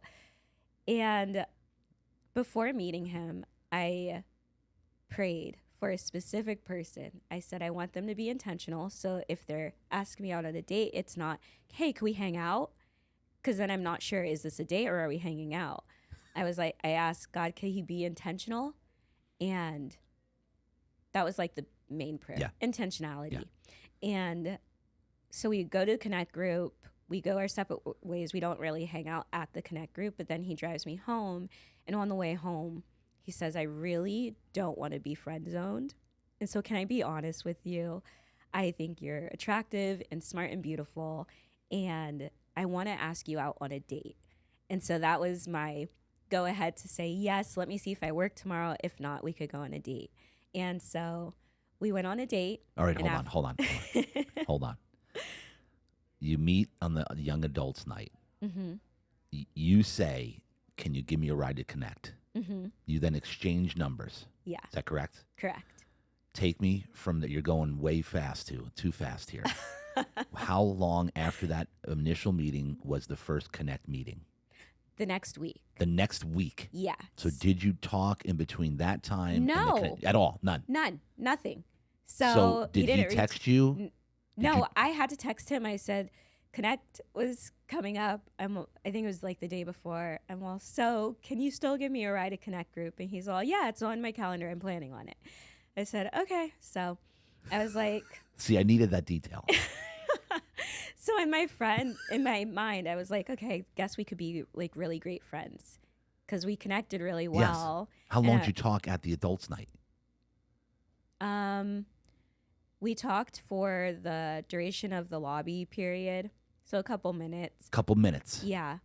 We did sit together in service. You did, okay. Because all of my friends bailed, and he said he didn't have friends, but I guess they were there. He just bailed on them to sit with me. Yeah, smart. And then I love that. Yeah, mine left too, so I guess. Yeah, he's like, I got to stay with you. And then we went to a restaurant after, but then he didn't really talk to me then. Wait, so you went to a restaurant the night of the adult night? Yes, like all the young adults went to a restaurant gotcha. after. I forgot which one, but he did not. Really? Like we didn't hang out. So we kind of like went our separate ways. That's interesting. And then I was like, yeah, we'll be great friends. When did you exchange the numbers? When we first initially met. Okay. We exchanged so then when you numbers. get to the restaurant, did he just go this way and you went this way? No, we talked for a second and then like one person, said, "Hey, Lisa," and one said, "Hey, Ricky," and then we just kind of left. Did you talk before you parted ways that night or no? Yes, I think Okay. so. Okay. Yeah. Yeah, we talked a little bit before we parted ways just to confirm, okay, he's picking me up for Connect. That's what that was it. That's what I was wondering. And then we gave each other a little hug and then went. Did you our immediately know separate there was an ways. attraction here? I couldn't tell, but Were you attracted? I was. You were, okay. And then, what is it? Ricky, I got you, bro. See, I need to. I was attracted to him when I saw him. I need to know who made the first move, who was attracted to who. Ricky, I got you, dude. All right, keep going. And there was one inkling when we were talking. I just heard a still small voice say, "That's your husband." And I looked at him and I was like, "No." That first night? Yeah, the very first night. It was a little I can't describe how I heard it, but I heard it. And I was like, no, it's not. Maybe. I don't know. We'll be friends. And then that's it. I didn't really think of it after. But then 1 week goes by. We don't talk. Yep. Day before Connect, I text him, "Hey." He picks me up, all the things. And then from our first date to the day we got married. Wait, all right, hold on. Oh, yeah. You go to the Connect. On the way home from the Connect is when he lays that on you, the friend zone thing? Yeah. That's when he said that? That's when he said it. So he took some time. I'd like to take you on a date. Yeah. He said, "I don't want to be friend zoned, and I would really like to take you on a date." Because I was thinking friends the whole time. I was, we're going to be friends. He shot right in there, didn't he? So he really did. Okay, Ricky, I see you, bro. Yeah. All right, go. This is great. Okay. Yeah. So the date, and you say, okay, great. Let me check my schedule. Yeah. Then give me the whole thing here. I need to know, did he make the plans? Where did he take you? Yeah, so he made all the plans. I was working at Victoria's Secret, so they have a thing called call-in shifts where you're not scheduled, but you need to call in to see if they need you. And so I told him, I have a call-in shift, so usually they don't take me, so tomorrow should work, but I have to see. And then the morning of, I called my job, and they're like, "No, we don't need you. Have the day off." I'm all, great. And This was the next day. This was the next day. Okay. And I'm getting ready, and my mom's like, "Who's coming to get you?" Was it lunch? What was it? Breakfast, lunch? It was like brunch. Okay, brunch. Yeah, 10:30ish, 11. And I'm getting ready, and my mom's Did he tell you where you were going, or he didn't? No. Okay. He's like, "I'll just pick you up." Yeah. And my mom's all, "Who's picking you up?" I'm all, "This guy." And she's like, "Well, who is he?" I'm all, "Just a friend."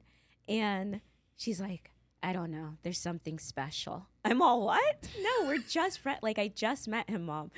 "No, stay in the house." And then she insisted on meeting him. And so she said, "Stay in the house." Yeah, I told her. I was like, "Just stay in the house, Mom." No. Yeah, I was like, "Mom, just stay in the house." And she's like, "No, I have to meet this guy." And she's like, "Something special." And he comes and picks me up, and she runs out of the house. And so he gets to meet her. He met all my siblings. Did she feel something when she met him? I guess so. Okay. I don't know. What, he came in and met the siblings? Yeah, he met everyone. Oh, my. Our The first time? First date. Oh, my God. The only one he didn't get to meet was my dad. And then after that, we went on a date. So where did he take you? He took me to this yellow coffee shop in Encinitas. It's, I forgot the name, but if you're driving down Encinitas, you'll see it's this big yellow coffee shop. I think I know where it is. Yeah. It's beautiful. It's just super sweet. And so we had coffee. Then we walked to his sister's hair salon because he wanted me to meet her. And then we walked to the beach. And then we went to dinner. And then... You went to dinner also? Yeah, we ended up going to dinner. Then we watched a movie. Hold on. Were you hanging out the whole day? Basically, it was whole day. He ended up dropping me off at around 1 a.m., 2 a.m. So hold on. So you're at coffee. Yeah. And it's progressing. Yeah. Then we go to the beach. Uh-huh. We go to see the sister's salon. Yep. Then he says, "Hey, should we get dinner too?" How did that happen? Yeah, he was it already planned, or is it kind of? No, it was just kind of go with the flow. And where'd you go to dinner? Were you walking around Encinitas? This is Yeah, we were just walking around Encinitas. I honestly don't know where we ate. Oh wow, you don't remember? I don't remember. I just remember the beach. Guess it wasn't that memorable, huh, Ricky? No, it was beautiful. The whole thing was beautiful. Well, it wasn't that beautiful. You don't remember the restaurant. No, it wasn't like a crazy Jake's, fancy. It was. Poseidon. I think we got burritos or something. Well, that's fine. Yeah, it wasn't anything. It was just really casual, natural, very go with the flow. Because I'm a very go with the flow person, and really Ricky is too. What were you talking about the whole time? Give me some. We were talking about everything: life, Christianity, our siblings, hopes for the future. How we talked about how many kids do we want? Really? Yeah. Or your first date? Not together, but like how many kids do I want? How many kids does he That want? came up on the first date. This it is really incredible. did. We talked about everything. There was nothing left. This is the Christian way, you know. Yeah, it's the Christian way. What is it? There was no alcohol involved. It was we got coffee, drank water, soda, all the things. It was he was very intentional with his conversation, very respectful.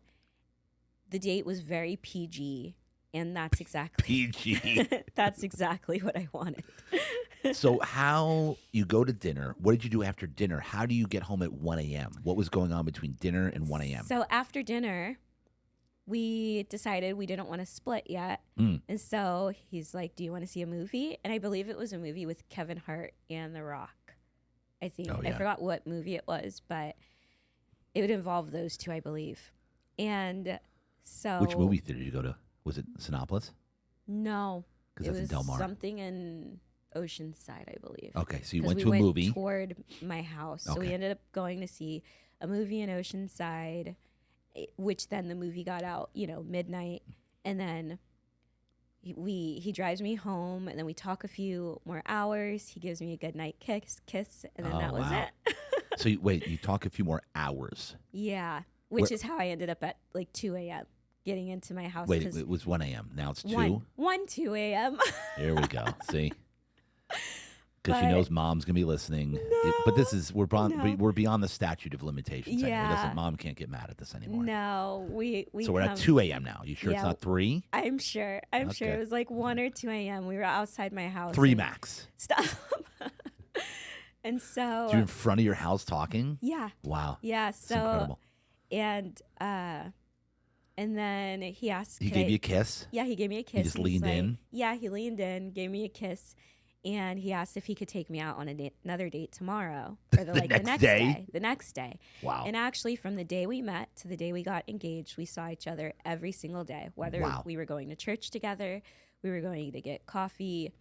He was picking me up after work for like a little drink or something. But he saw me every single day and drove up to Oceanside from PB to see me every day. Wow. Until we got engaged 3 months later. 3 months later. Wow. Yeah. And this interview is brought to you by Real Deal Wellness. This is a company my wife and I just launched, Real Deal Wellness. It's a membership base. We're charging the lowest price that has ever been offered for wellness in San Diego in history.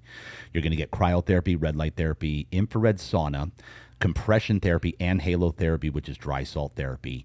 Real Deal Wellness. You can go to our website, realdealwellness.net. Also, subscribe to the channel, share it, like it. We love you. We appreciate you. Have a nice day. Look at you. Wow. And that was really beautiful. So when did the talks start happening of getting married? Like, he knew right away. It was literally first week. He's all, I'm going to marry you. I'm all, he said this? Yeah. Well, we'll see. But did you feel it too? Kind of.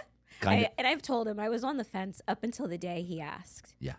And oh, really? I woke up and my bedroom was just super extraordinarily, it was beautiful. It was really bright. Like the sun has never hit my bedroom like that. And it was just really bright. And I heard that small voice say, he's the one. He's your husband. And I woke up and I said, okay, he's my husband. And then I went along my day. Granted, I didn't know that night he was going to propose to me. And so I got up. I heard he's my husband. My friend asks me for coffee. And she's like, Lisa, like, because she knew what was going to happen. Yeah. And she's like, Lisa, do you want to get married? Like, do you know Ricky's the one? And I said, honestly, She was yeah, she was just some making feelings sure. just to make sure he's not going to get declined. Yeah. And I said, honestly, I was not sure up until this morning. And she just looked at me with a blank stare. And now, looking back, now I know why. She was like, oh, Thank God. today you figured that out? Okay. And so, you know, we go about our day, and then he proposes later that night at Balboa campus, which was a young adults night. And we go through the whole service, praise and worship, all the things. And they stall me in the auditorium. My sister's talking me in the auditorium. And then outside the auditorium in the lobby, Ricky had given roses to every single person. And so they made like a little aisle. And at the end of the aisle was Ricky singing, my parents, his parents. He was singing? Yeah, he was singing. Him and two backup singers, Sharice and Kara. And my sister says, Lisa, wait, there's something happening in the lobby. And we sprint. And then I get to the door and I see everyone with roses. I'm all, oh my gosh, what's happening? And then he gets everyone to start singing. And then I walk and collect the roses. And then at the end of the tunnel of people, he proposes. Oh my God. So you knew immediately when you went out there he was proposing? Yeah. When I saw the roses and people and he was at the end, I was like, oh my gosh, okay. So here we go. Oh my It's happening. Gosh. How did the feeling, like when you saw that, like what was the feeling in your body, your mind? Excited and overwhelmed at the same time, because I don't like the center of attention, which is weird because I'm a dancer. Yeah, it is. I love being on stage, but I don't like to be the center of attention when it's not in a dance setting. And so yeah, I was really taken back and surprised, and it was really sweet. The whole moment was so special, and I'll obviously forever remember it. Wow, amazing. Were you emotional? Were you crying? No, so after high school I became a very non-emotional person. Like even my daughter, who's 7, she says, Mom, why don't you cry? And I was like, oh shoot, I guess I don't. I need to be more emotional. Yeah. But Ricky, he's the emotional one out of the two of us. So He is? Yeah. And so I asked my daughter, I was like, does Dad cry? She's all, yeah, he cries all the time. He just loves us so much. That's what she says? Yeah. Oh my God. So he'll like give them a good hug and he'll start crying because he loves them so much, or like they'll just do something cute and he'll start crying. So he's very in tune with his emotions. And you're not. And I'm not. So it's a great mix. It's a great mix. Oh, what amazing story. This is incredible. I love this. All right. So how long after that did you actually get married? 1 year to our first date. So February 6th was our very first date at the yellow coffee shop. And so he said February 6th, that's the date. He planned the whole wedding. The only thing I picked out was my dress and centerpieces. That's incredible. That's it, because I wanted to elope. And he said, no, we're not eloping. We're having a wedding. And looking back, I'm so happy. Yeah. He really pushed for a big wedding. But, so he said, I'll take all the stress off you. Just, focus on your career. I will plan the wedding. Just pick out your dress. And wow. That was it. What a then guy. What a guy. Him what and his a guy. Mom. His mom, she played a huge part in our wedding, and she helped make lots of decisions. So, what's Mom's name? Christy. Shout out Christy. Well done.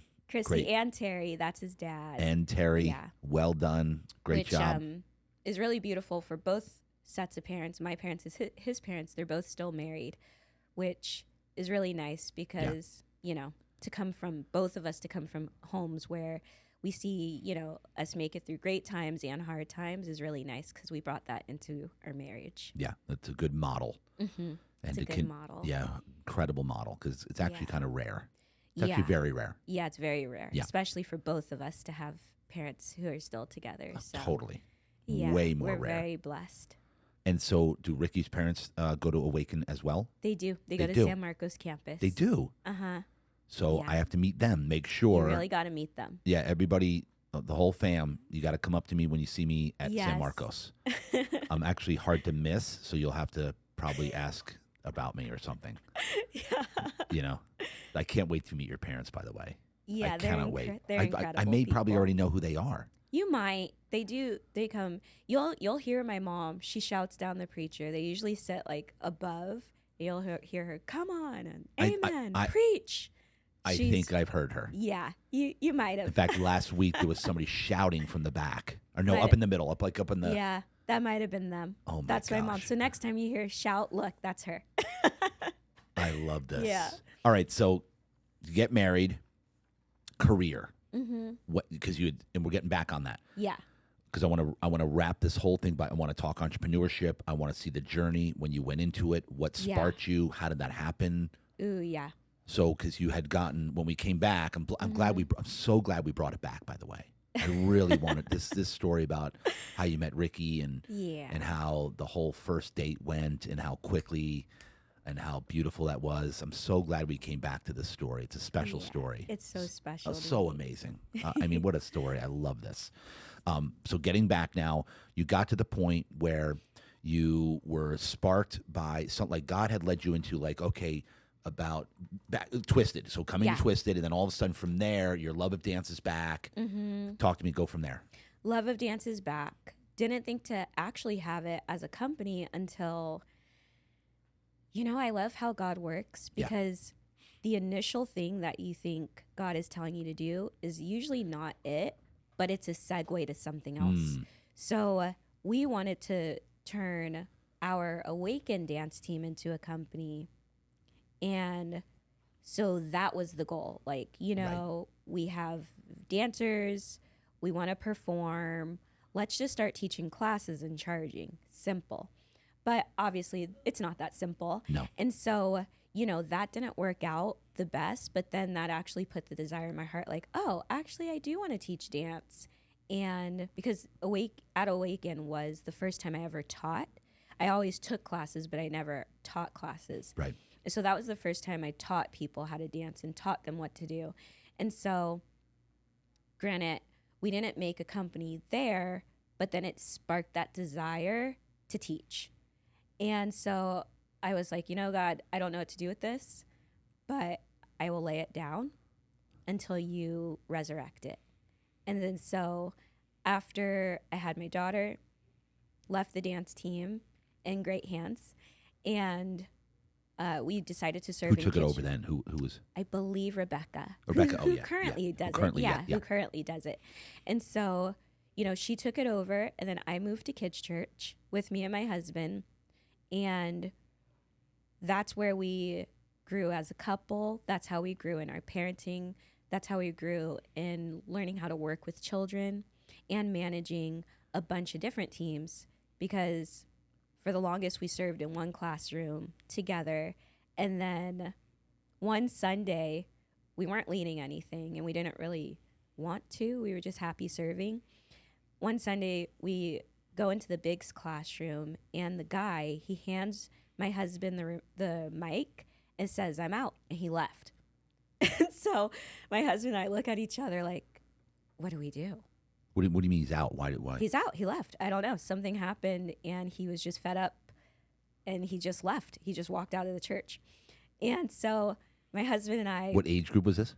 The Bigs. So the 6 to 11s. Okay, yeah. And so we, never served that age group. We were just like in the classroom when it happened. And so my husband's like, he has the mic. I'm all, you got to go. Just go say something. He's all, hey, everybody. And we just kind of like winged that service. And from there, they asked us to lead that classroom together, which was super fun.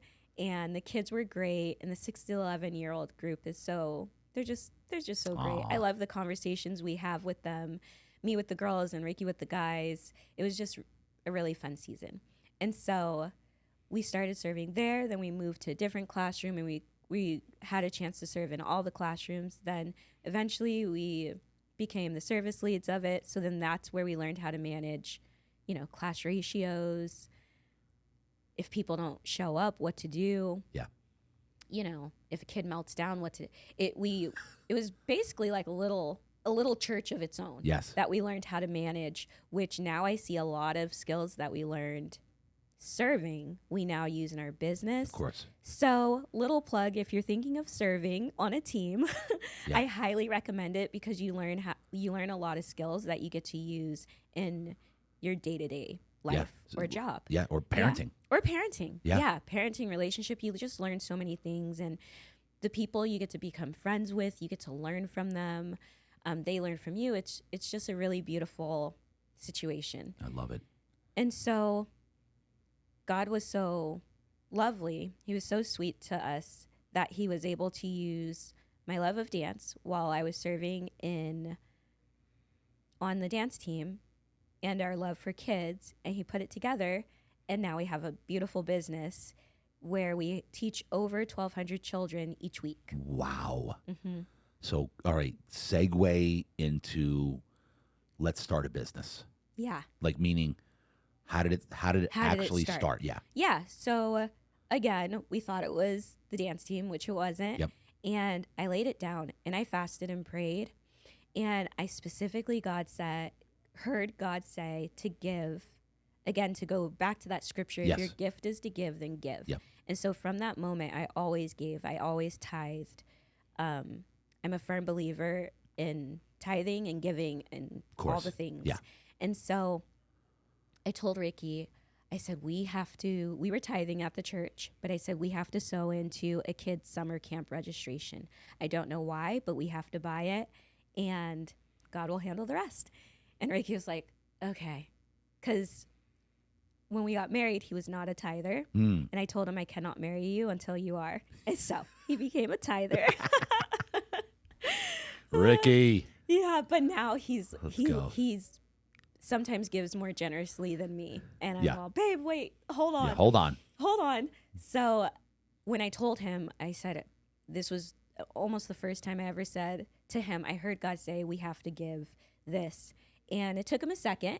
And he's all, okay, trust the process. And so he said, okay, we could give it. And so we sewed into that kid's registration.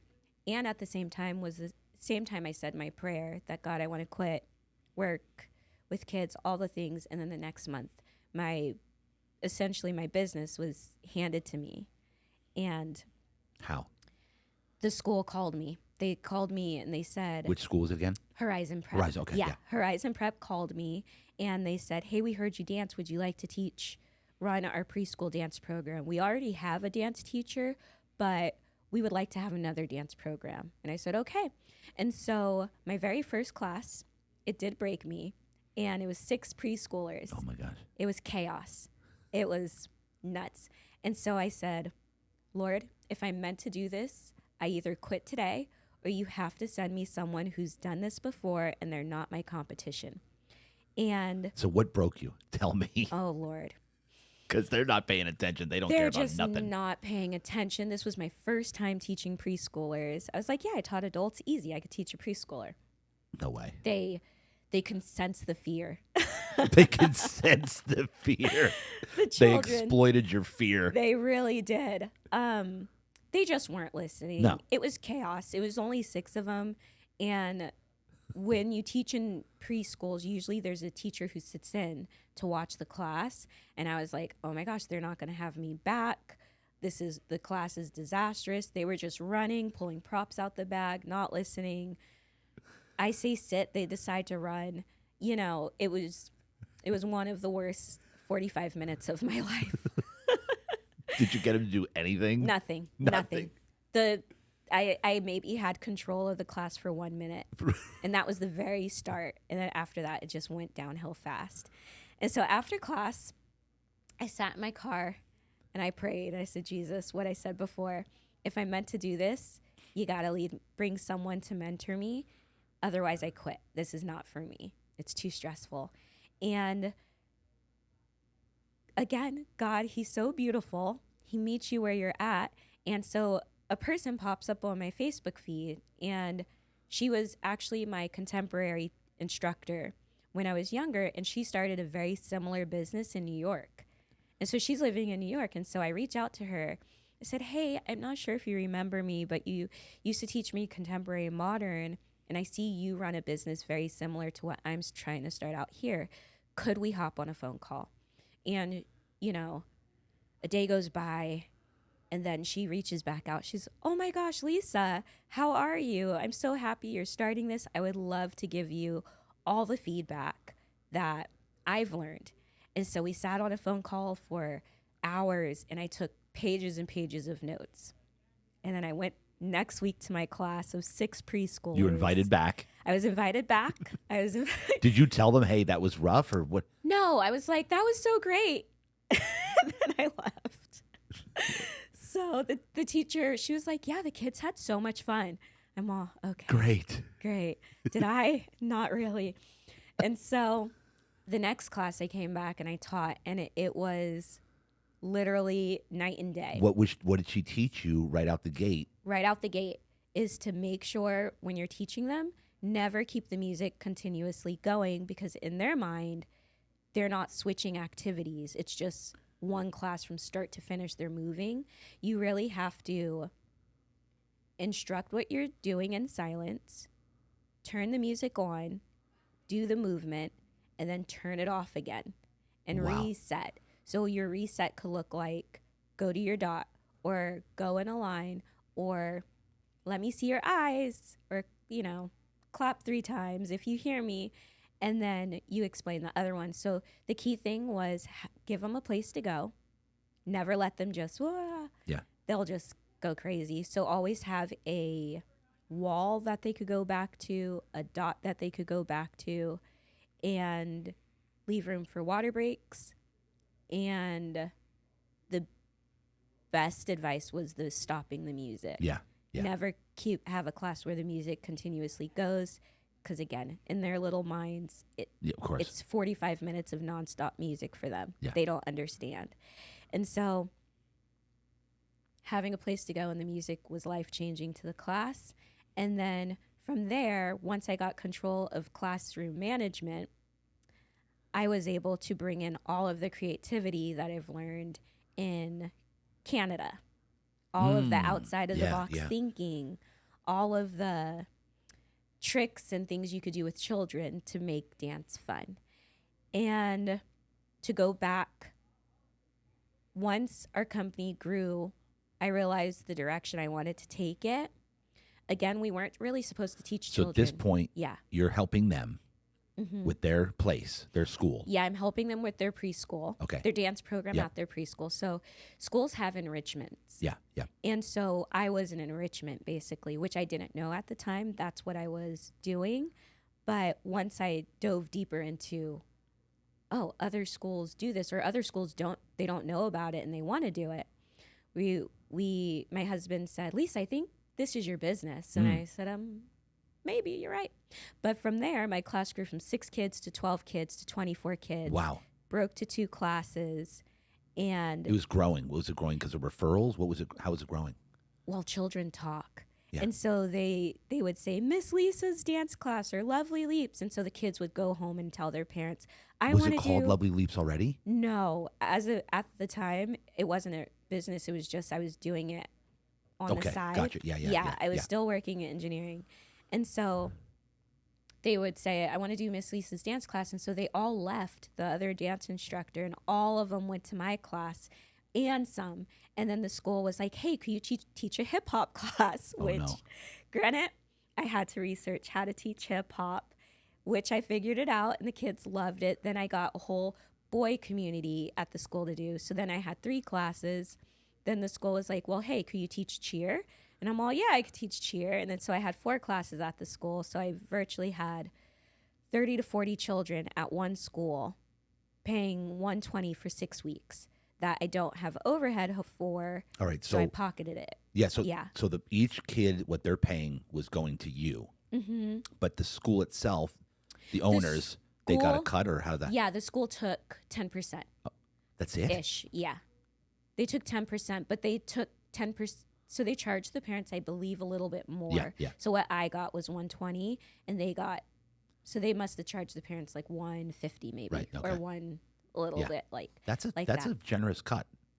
Yeah. Right. Mm-hmm. Yeah. Yeah, it's really good, and so that's basically what I pay. But I don't really pay it because they take it before they gave me the Gotcha. check. Okay, got it. And so that's how that specific school worked. But then each school works differently. Yeah.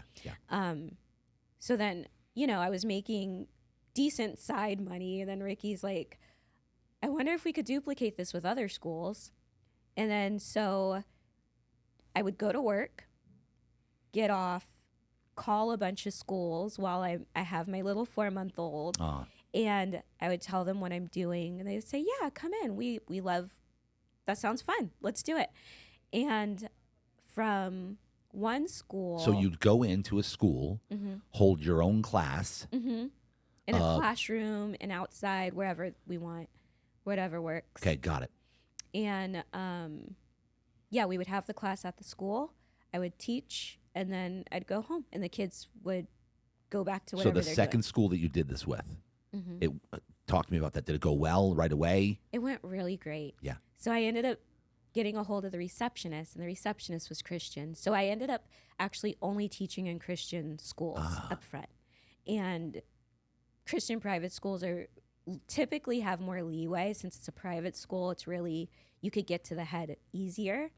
And so I would just talk to them and tell them what I'm doing. I'm a mom. I really love dance. I want to, cultivate the love of dance in the younger generation, which is our mission statement as a business. And it just really resonated with the schools, and they all said yes. And Ricky's like, you make sales so easily. I'm all, well, I don't know. I'm just passionate about what I do. Yeah. But so the school said yes, and we grew from Horizon Prep to 15 schools. And so Horizon, we started in September 20. Was it you at all 15? It was just me. And then we did hire one instructor, but I would stay with her. And so I had trained her, and so she taught at like maybe 1 or 2 of the schools, but I was at most of them. And then so July, I make the prayer. September, we start at Horizon. From September 2018. So I do that for a whole year. And then, 2019 hits. We're still teaching schools. Did you quit your job at this point? No, I didn't. I did not quit my job until... So you're working how many hours at the job? 40 hours a week. 40 hours a week. And then at night you're doing this? No, so I was able to schedule all of my classes on Friday. So with GA, I had extra maternity leave that I didn't use. And so I took every single Friday off. So I used my off Fridays to work my side business. And so you'd start at what time? At General Atomics? No, meaning in the morning, dance. I don't know. Classes would start early, like 9 a.m. You were doing how many classes in a day? I mean, I don't know, 10, 15. 10? It was a lot. In a day? Yeah. It was just going back to school, back to back to back. Wow. And, I'm a driven person. Yes. Well, to be a successful entrepreneur, you have to be driven. You have to be driven, and you have to do the work that most people wouldn't. That don't want to do, yeah. And, it's a hard season. I'm a new mom. We're kind of still newlyweds. But I feel God gave me the energy and mental focus to handle all of that. Because looking back, that's a lot. Yeah. For what we were going through. And so. Wow. Yeah, I would teach on Fridays for a full year. So. A full year you did that? Basically 2018.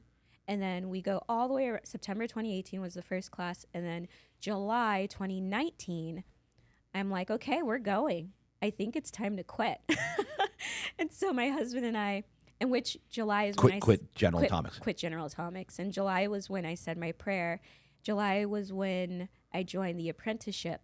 July 2019. And July was when I decided to quit all at the same time. And so I joined the apprenticeship, told my husband I resigned. He's all, okay, we'll figure this out. And by the way, folks, the apprenticeship is the Pathfinder Yes. apprenticeship. It's the marketplace ministry at Awaken Church. It's why this podcast is in existence, by the way. It was birthed in my season as an apprentice in 2021. Wow. This podcast was birthed because of the apprenticeship at Beautiful. Awaken. And my classmates helped me design the logo. They helped me. They gave me the courage. They prayed for me. Amazing. And I would never have had I wanted to do one, but they gave me the courage and the belief that I could do it, and they said you got to do it.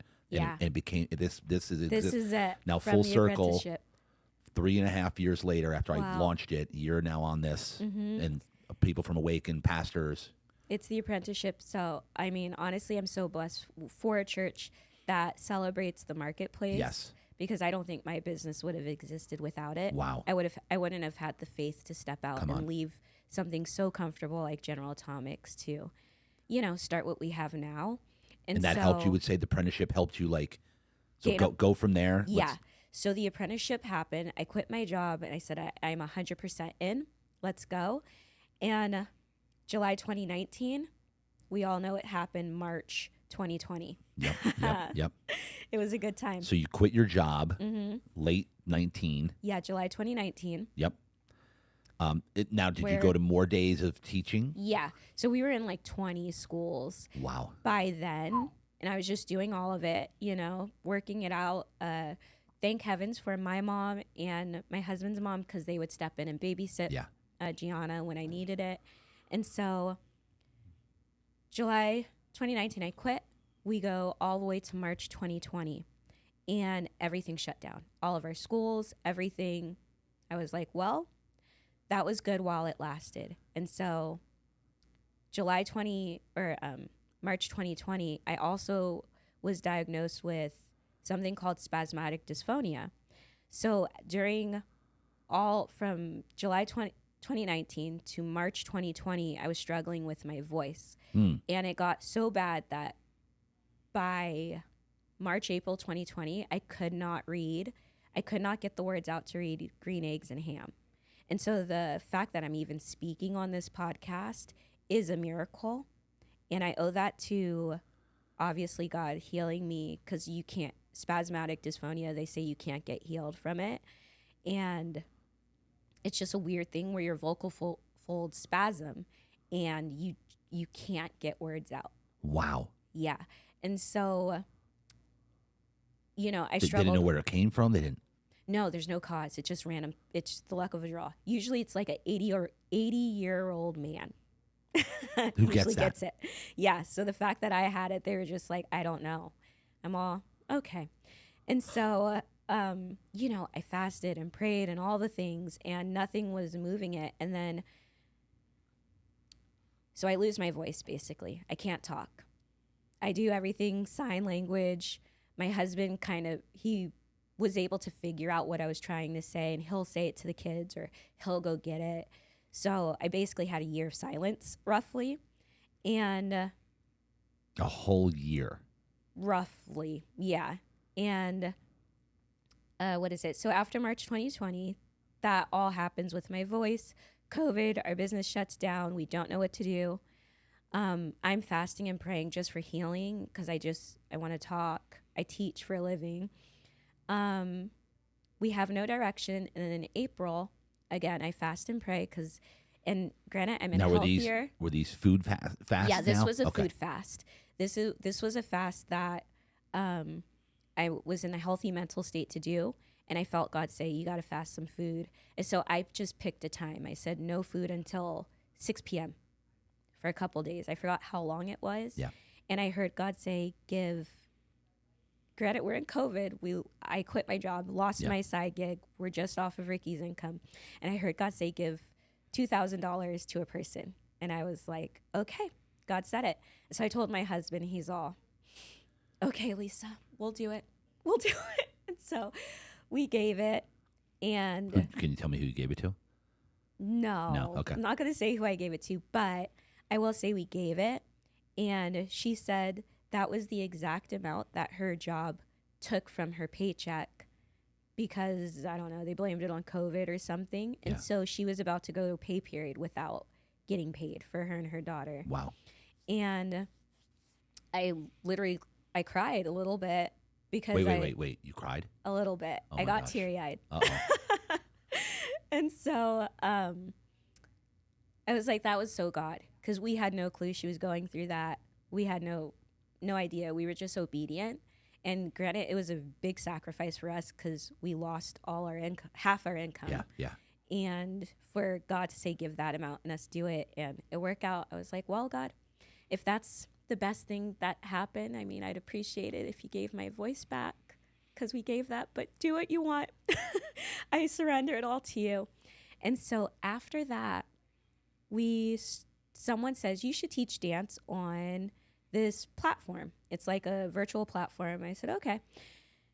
And we ended up teaching during the whole span of 2020, we ended up teaching 10,000 students globally, virtually, and I couldn't talk.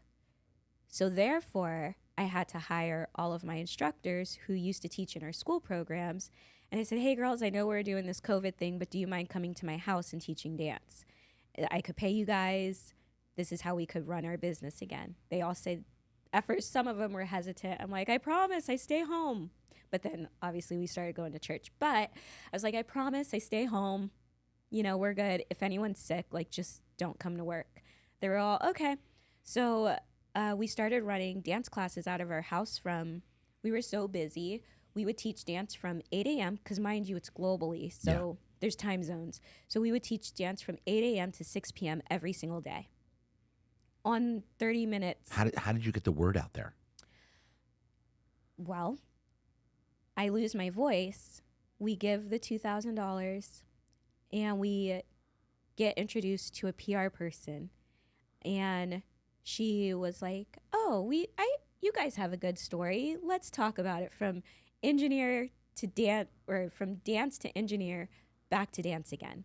And during COVID, you know, there was all of the political stuff, you know. And so she was like, honestly, I think the world needs a really good, lighthearted story.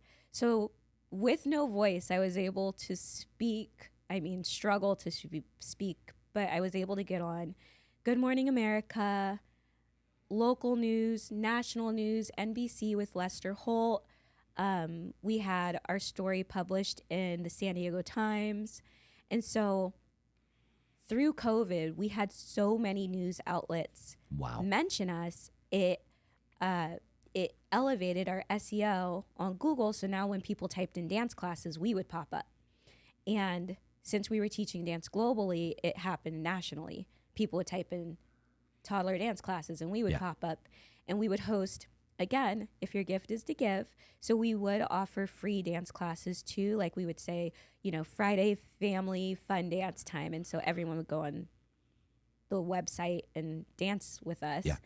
And so that's how we were able to get the word out. Our story got picked up, and I fully believe all of that was unlocked with our first giving to the 2,000. Yeah. Because after that, it just really took off to where we just didn't know what to do. And then come September 2020, I tell my husband, I was like, again, I have to fast and pray for a week. Granted, I did eat. I just didn't I fasted till like a certain time. And so fasted and prayed, and I said, I think God's saying we need to get back in person. Like we need to open up a dance studio. Right now, Gia wants to dance again, and everything that involves child dance, you have to wear a mask, all the things. And I was like, I don't want to do it. And so September 2020, I fast and pray. I sent an email to every single North County church saying, hey, this is our studio. This is what we want to do. Could we teach dance at your at your church? And granted, San Marcos didn't exist. Right, not yet. Not yet. Or like they were just about opening. So I didn't want to do that. But a church got back to us in Escondido off of Grand Avenue. And they were like, yeah, you could teach dance out of here. We'll come up with an agreement. And so I started teaching dance at that church, and they were located on Grand Avenue. And our program, just by word of mouth, you know, grew, you know, from 2 kids to 60 kids. And then within the span of a couple months, and it was just word of mouth, realistically. We weren't really doing ads. We didn't know how. Yeah. And couple months later, we're like, okay, this is a good spot. We're hosting dance classes, all the things. And we get introduced to this marketing company who skyrocketed our business. They gave us the tools, how to reach out to customers. Together, we developed a great enrollment process, you would say. And now we have obviously we grew to 2 studios. So you go back. Mm-hmm. This is at the end of 20, coming into 21. Mm-hmm. Because you hadn't had your your own studio yet. No, not until October 2020. And we did have a little satellite where we taught 1 to 2 mommy and me classes, but it really wasn't our own space. And then you were using other churches. Yeah, no, not other churches. It was just like it was a soccer facility. It was an indoor soccer facility. We would teach a mommy and me class out of. Gotcha. Okay. It was once a week. But when you were calling around to churches to see if you could teach there, mm-hmm. when did it turn into actually, okay, let's get our own studio? It was when we outgrew the space. So it was only 1 room, so we were only able to have so many classes. Yeah. And so we needed a bigger space. So that was basically your business, but you were using their venue. Yes. Okay, got it. Okay, got it. Yeah, so I was just renting space from them per se. Did you name the business at that point? Like, hey, let's name it this? Yeah, I did. I named it back in January 2019 is when we were like, okay, I think this is a business. Let's get it official. Gotcha. Yeah, the one where you're doing the ones on schools. Friday. Yeah, and the schools. And did you name it Lovely Leaps then? I did. How did you come up with that? So my sister and I, every time we would get together, we would like, oh, that's so lovely, or hey, lovely. And so like that was just our word we would always say. And me and my sister are super close. So I knew I wanted Is lovely. This Mariah? No, actually it's my sister Havila. Oh, Havila. Who's in the middle of me and Mariah. Gotcha. And what is it? So yeah, lovely was obviously in it. And then leaps is what is the dance move I was amazing at. I'm great at leaping. And so lovely leaps. And I knew I wanted 2 L's because there is a company in Australia called Little Lights, who the owner of that, I was able to reach out and say, hey, your company really inspires me here in America. Could I meet with you over Zoom and we go through like, what did you do to start and all the things? And Little Lights, they actually branched their company out of Hillsong. So they rent space from Hillsong Church in Australia. Wow. And so I was able to, it was a simple Instagram message like, hey, you guys inspire me. Could I meet with you over Zoom? And she was super receptive. She said yes. And so I knew I wanted the 2 L's, like Little Lights. Is that kind of a tribute to her? Mm-hmm. Yeah, their company is so beautiful. And then Lovely Leaps worked out, and that's our company name. And so you outgrew the space. Yeah, outgrew the space. And we went through a super stressful time because we're like, okay, we need more classes. Our agreement's coming to an end. We need a new space. Where do we go? And granted, it's known in the dance industry, if you move your business more than 5 to 10 minutes from where it currently is, you lose a lot of people. And so we knew we wanted to stay in Escondido. And I told my husband again, we got to fast and pray. There's so much fasting and praying through this business journey. But I did tell him, I told him, we got to do this together because this is our business now. And so God miraculously opened up a space literally 1 block away from the Grand. It was beautiful. It used to be a dinosaur museum, and it was perfect. It's beautiful, great, had all the things. And then how many square feet was it? 3,000. Wow, that's big. Yeah, it's really big. Yeah. And so my husband and I, we outfitted it, painted it pink. He got flooring, which, that. And so talk about the funding of this, because that's not cheap. Lord help us. It was just my husband and I. How did you pull that off? Did you get outside funding, loans? Bootstrapped it, credit cards? Slight a loan, which by the grace of God, we were able to pay off. But it was a loan, bootstrapping, just, living on a prayer. Yes. Realistically. Yeah. It was just like, hey, we have to do it, so we got to figure it out. So, it wasn't even creative, really just praying. Yeah. That's all we had was prayer and the belief that God's going to provide when there's nothing. And so I would declare everything. God, you made water come from a rock. You could surely get us the funds to get flooring. God, you parted a Red Sea. Surely giving me $1,000 is very simple. And so, yes, you know, and so when you look at it that way, you're like, I know God's going to provide. He brought me to this. He is a great father. He's not going to bring us this far and say, good luck. Yeah. You know, my earthly father would never do that. He would step in and save us as soon as he could. So I know my heavenly father wouldn't do that. And so, yeah, it was just lots of prayer, and lots so of trust. big space. Mm-hmm. How fast did you start filling it? Fast. So you went from about 60 students, right? From what I'm remembering, right around 60. Right around and 60. It's just started growing. When we left, we had 100 kids. And that was my goal. Wow. I said, we met with the marketing company. I said, if you guys could get us to 100 students, oh my gosh, this would be amazing. We're good. We're good. Then you get there, you're like, okay, let's go to 2. We need more students. We need we need more people. Wait, there's more money going out. Hold on. Yeah, we need more.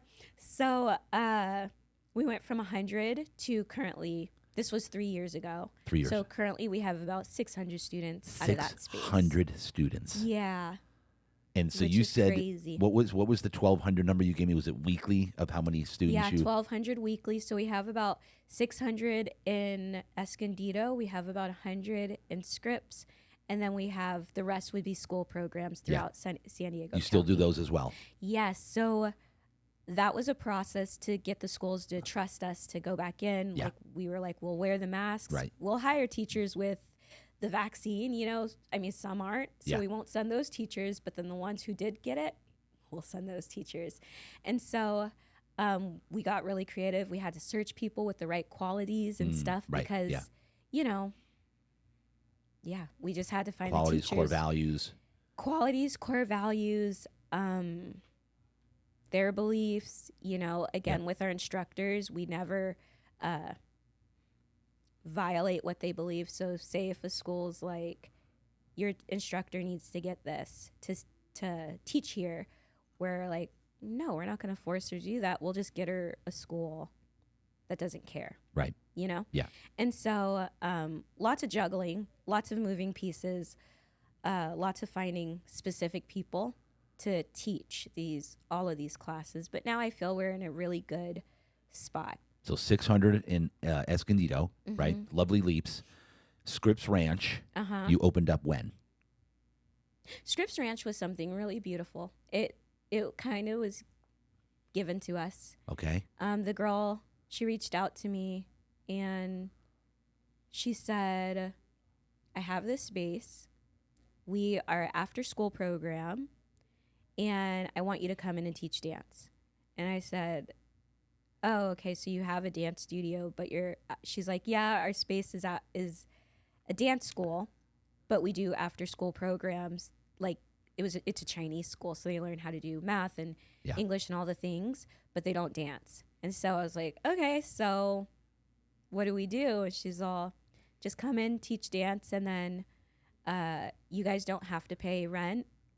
Just come in and teach, and then whatever you guys make, we'll just split the profit, and that's it.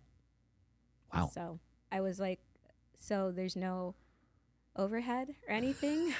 She's all, no, just, you know, after you pay your teacher, whatever you profit, we split 50-50.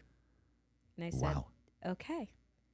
And how long ago did that start? February last year. February last year. Where's that at now as far as the relationship? Is it your studio now? Did you take over? We did not take over, but she wants us to have a full-fledged studio. She wants us to offer classes every single day. Yeah. 3 times a day, which is on average a studio with 1 dance room, and then that's it. And so there is it. You're calling that Lovely Leaps as well? Yes. You're able to. Yeah. Oh, that's good. Okay. Yeah, so we could put our sign out there and everything. So that's Lovely Leaps also. And so that you're still in the infancy stage in the first year. Yeah, in the first year. And for that studio, we never really pushed it. It was just kind of there. Yeah. You know, we weren't really sure what to do with it. We weren't really sure how to run 2 locations. Granted, Scripps Ranch, we physically aren't there. Right. So we had to entrust it to an instructor who we know will carry our heart and core values and all the things.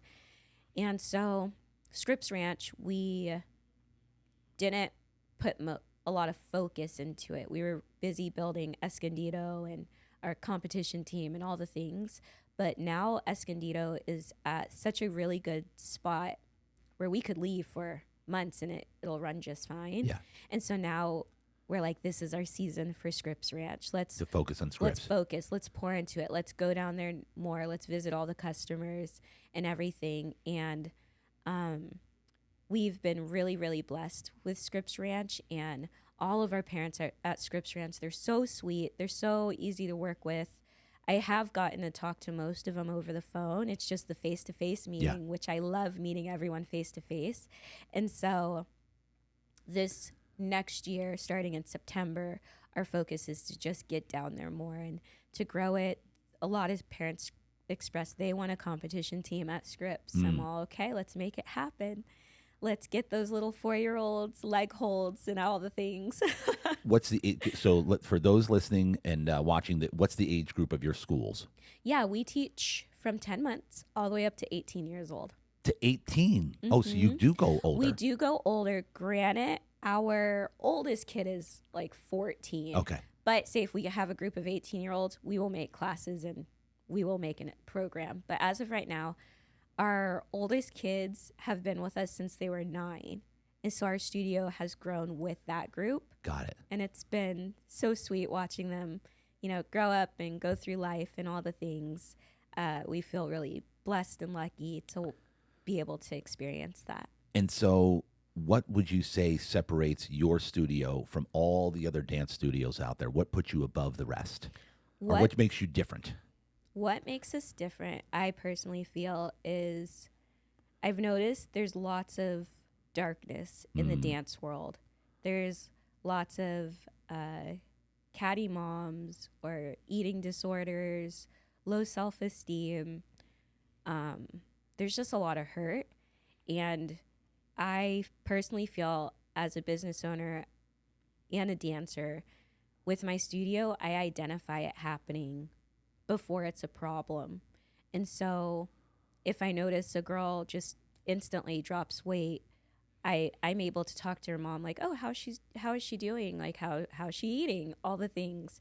If a situation comes up that promotes cattiness between moms or kids, I see it before it gets bad, and I do my best to step in and resolve the issue before it gets big. And the best compliment I get from our studio when people walk in, they say, I joined because it felt very home. It felt like home. They have said that the atmosphere is very welcoming. You can tell all of your instructors are happy to be there. That's big. Yeah, that's really big. Your instructors know how to talk to adults and children, and that your all of the children dancing are they're just all happy. And I feel that's what sets us apart from other dance studios. And I always tell our instructors that we teach dance in excellence and in love, because if we're missing love, then it kind of defeats the purpose. Yep. And so I think that's what sets us apart. And for you're not just for Christians. Oh, no. Right. We have people from all backgrounds, all walks of life, all beliefs. Yep. And we've made it a point to respect everyone's belief, per se. Yep. And we welcome everyone. I love Just that. come dance, come have fun, bond as a family. We fully believe in having even dance classes for little ones where we believe mom and dad should be in the class, even if you guys are like slightly separated.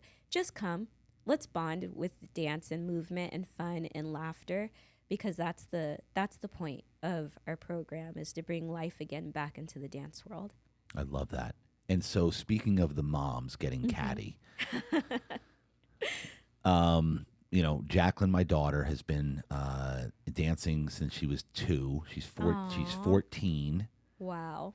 My wife and I, we do not get involved in any of the drama at all, but it's going on.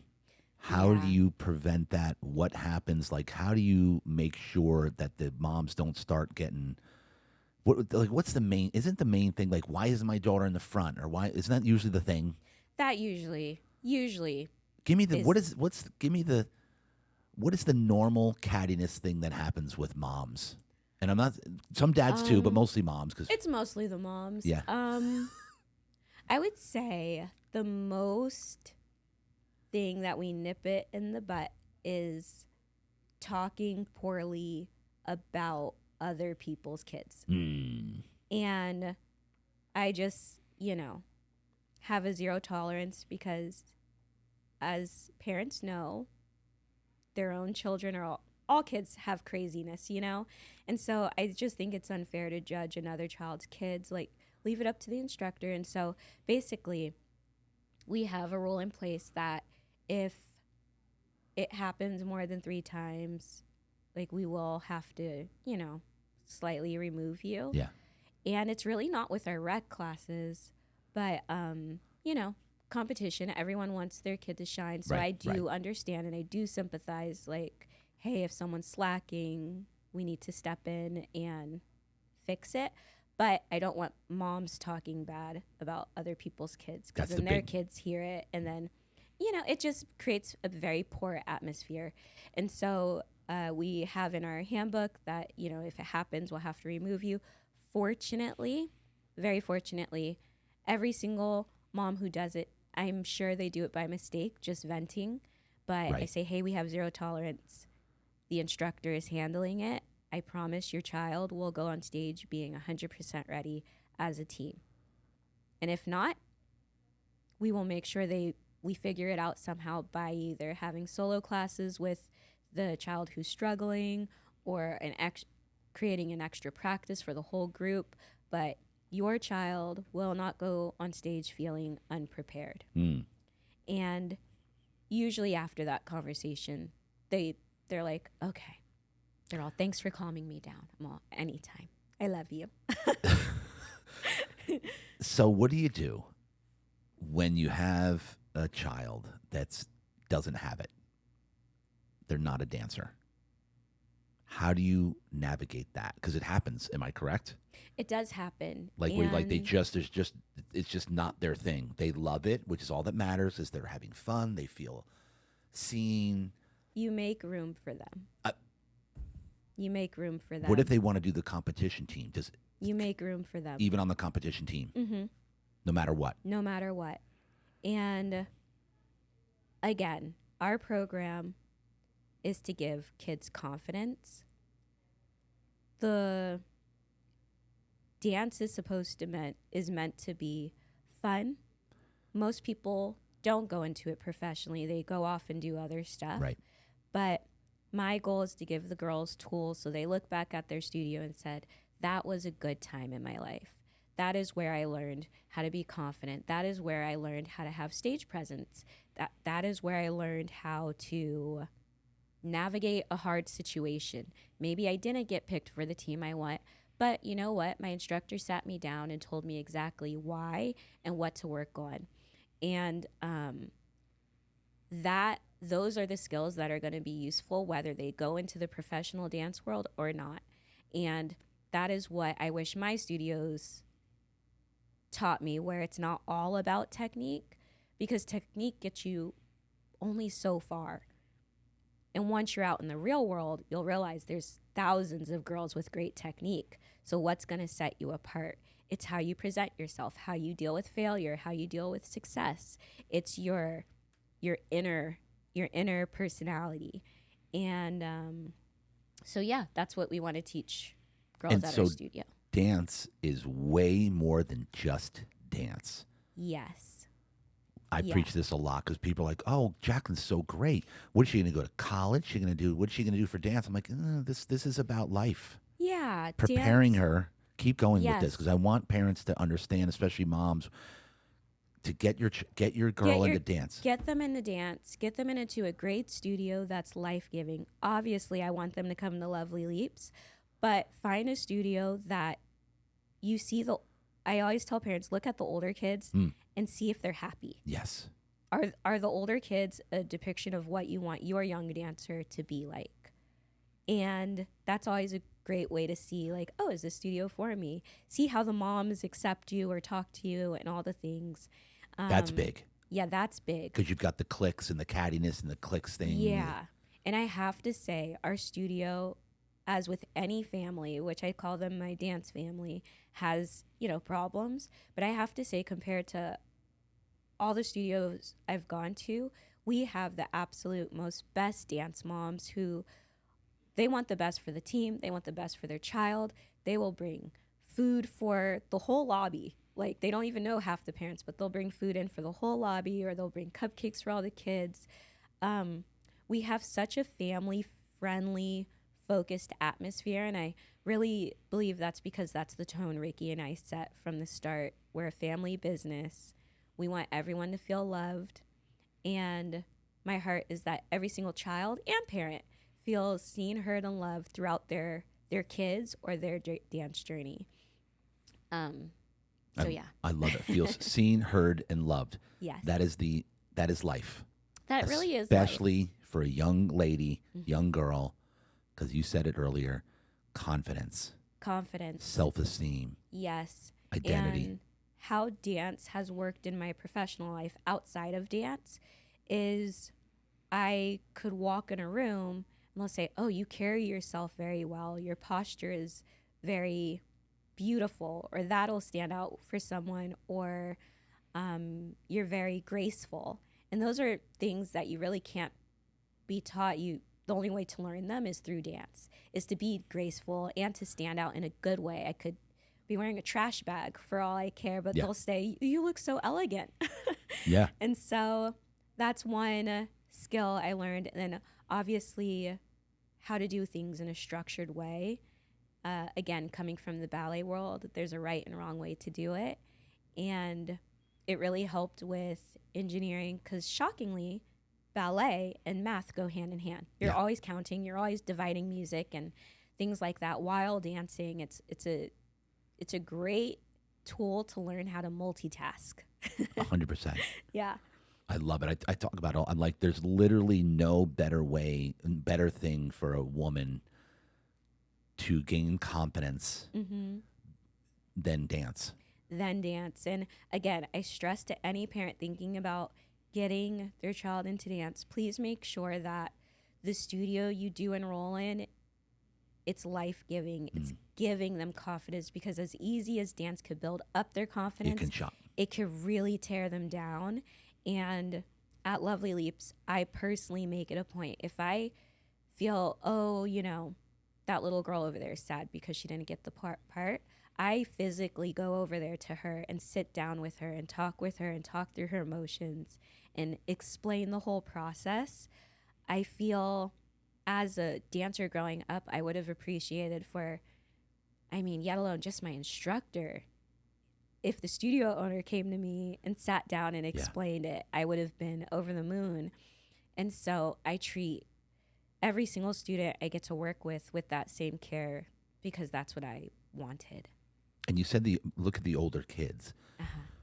Are you saying that because by the time you get to that age, it seems like a lot of them, it could be way too stressful, taking it way too serious to where they don't even love it anymore? Yeah. Is that what you say? Look at the older girls. Are they happy? Yeah. Are they happy? For the most part, older girls are going through all the hormones and emotions, but as a whole group, you look at them, you're like, oh, they're really happy to be here. Like, they really like it. And, yeah. Can you tell when a child doesn't want to be there? Yeah.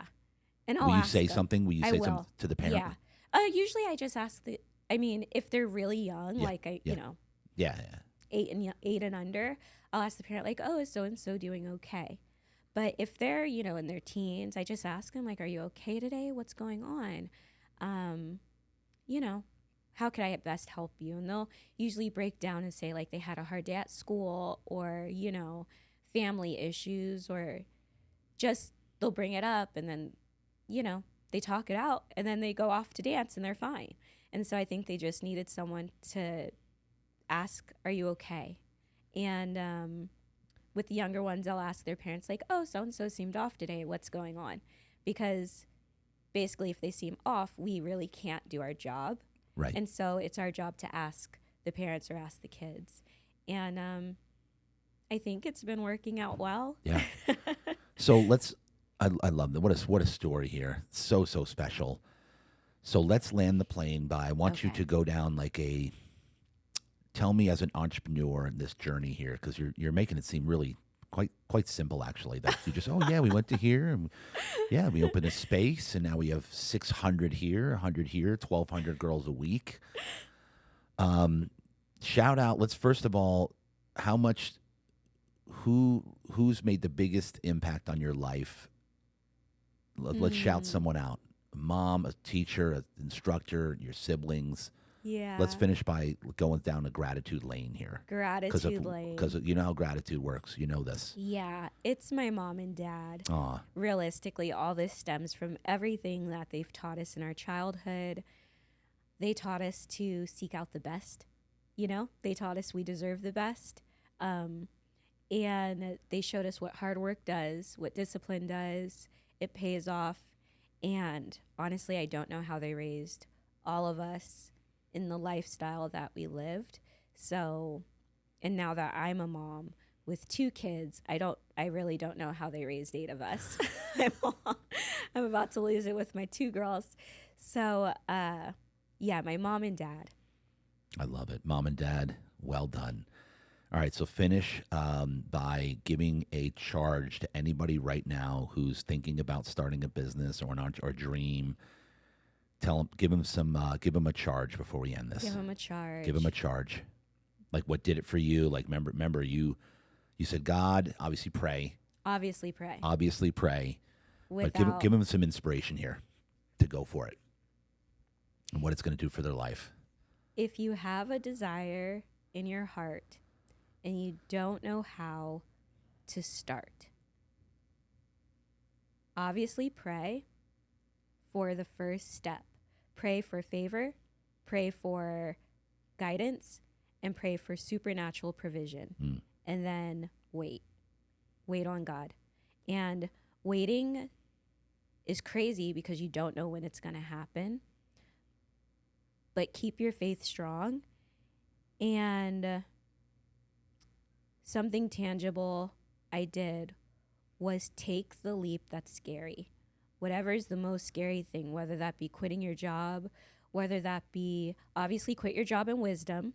So when I did quit my job, my husband was still bringing in an income. Granted, it was not enough to sustain both of us in San Diego, but he was bringing in an income. So quit your job with wisdom and be so in tune with God's voice and how you do it.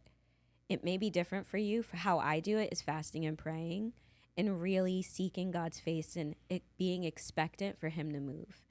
And it's never easy, but it's God's anointing on you that people will say, oh, you just did that so easily, or you popped out from out of nowhere. And that's how you know it's God's anointing and God's provision, because to other people it looks easy, but for you, you worked really, really hard to get there. I love it. In the words of Mom, when in doubt, pray. Yes. And then pray some more. And pray more. It reminds me of my spiritual mentor, David Ewing. Yes. Love No matter David. what, pray. I need you to pray. Pray it up. Pray for them by name. Take it to the mat. Pray. I have goosebumps talking about it. That's my whole life for David is pray. So I love that. That's all the breakthrough way. is preceded by prayer. Exactly. Let's go. Ladies and gentlemen, this has been amazing. I'm so glad you got to reveal your story publicly for over 2 hours. Wow. Yes. That was Lisa a long time. McCabe, ladies and gentlemen, the story is out there, the testimony, her journey, God-centered, God at the center of everything she does and her family. Lisa and Ernest, right? Ernest? Which one? Oh, Lisa and Ernest, that's my mom and dad. Yes, But then- I was giving them a shout. Yeah. Lisa and Ernest, well done. 8 kids. You deserve a medal. You deserve an award. Well They done. really do. I can't wait to meet you guys at San Marcos. Ladies and gentlemen, Lisa McCabe, Lovely Leaps Dance Studio in Escondido and Scripps Ranch. Hit them up, hit her up, hit up their family, and get your kids in there. Get your little girl into the dance. It'll change their life. Yep. Ladies and gentlemen, Real Deal Talk, Lisa McCabe. That's a wrap. Let's go.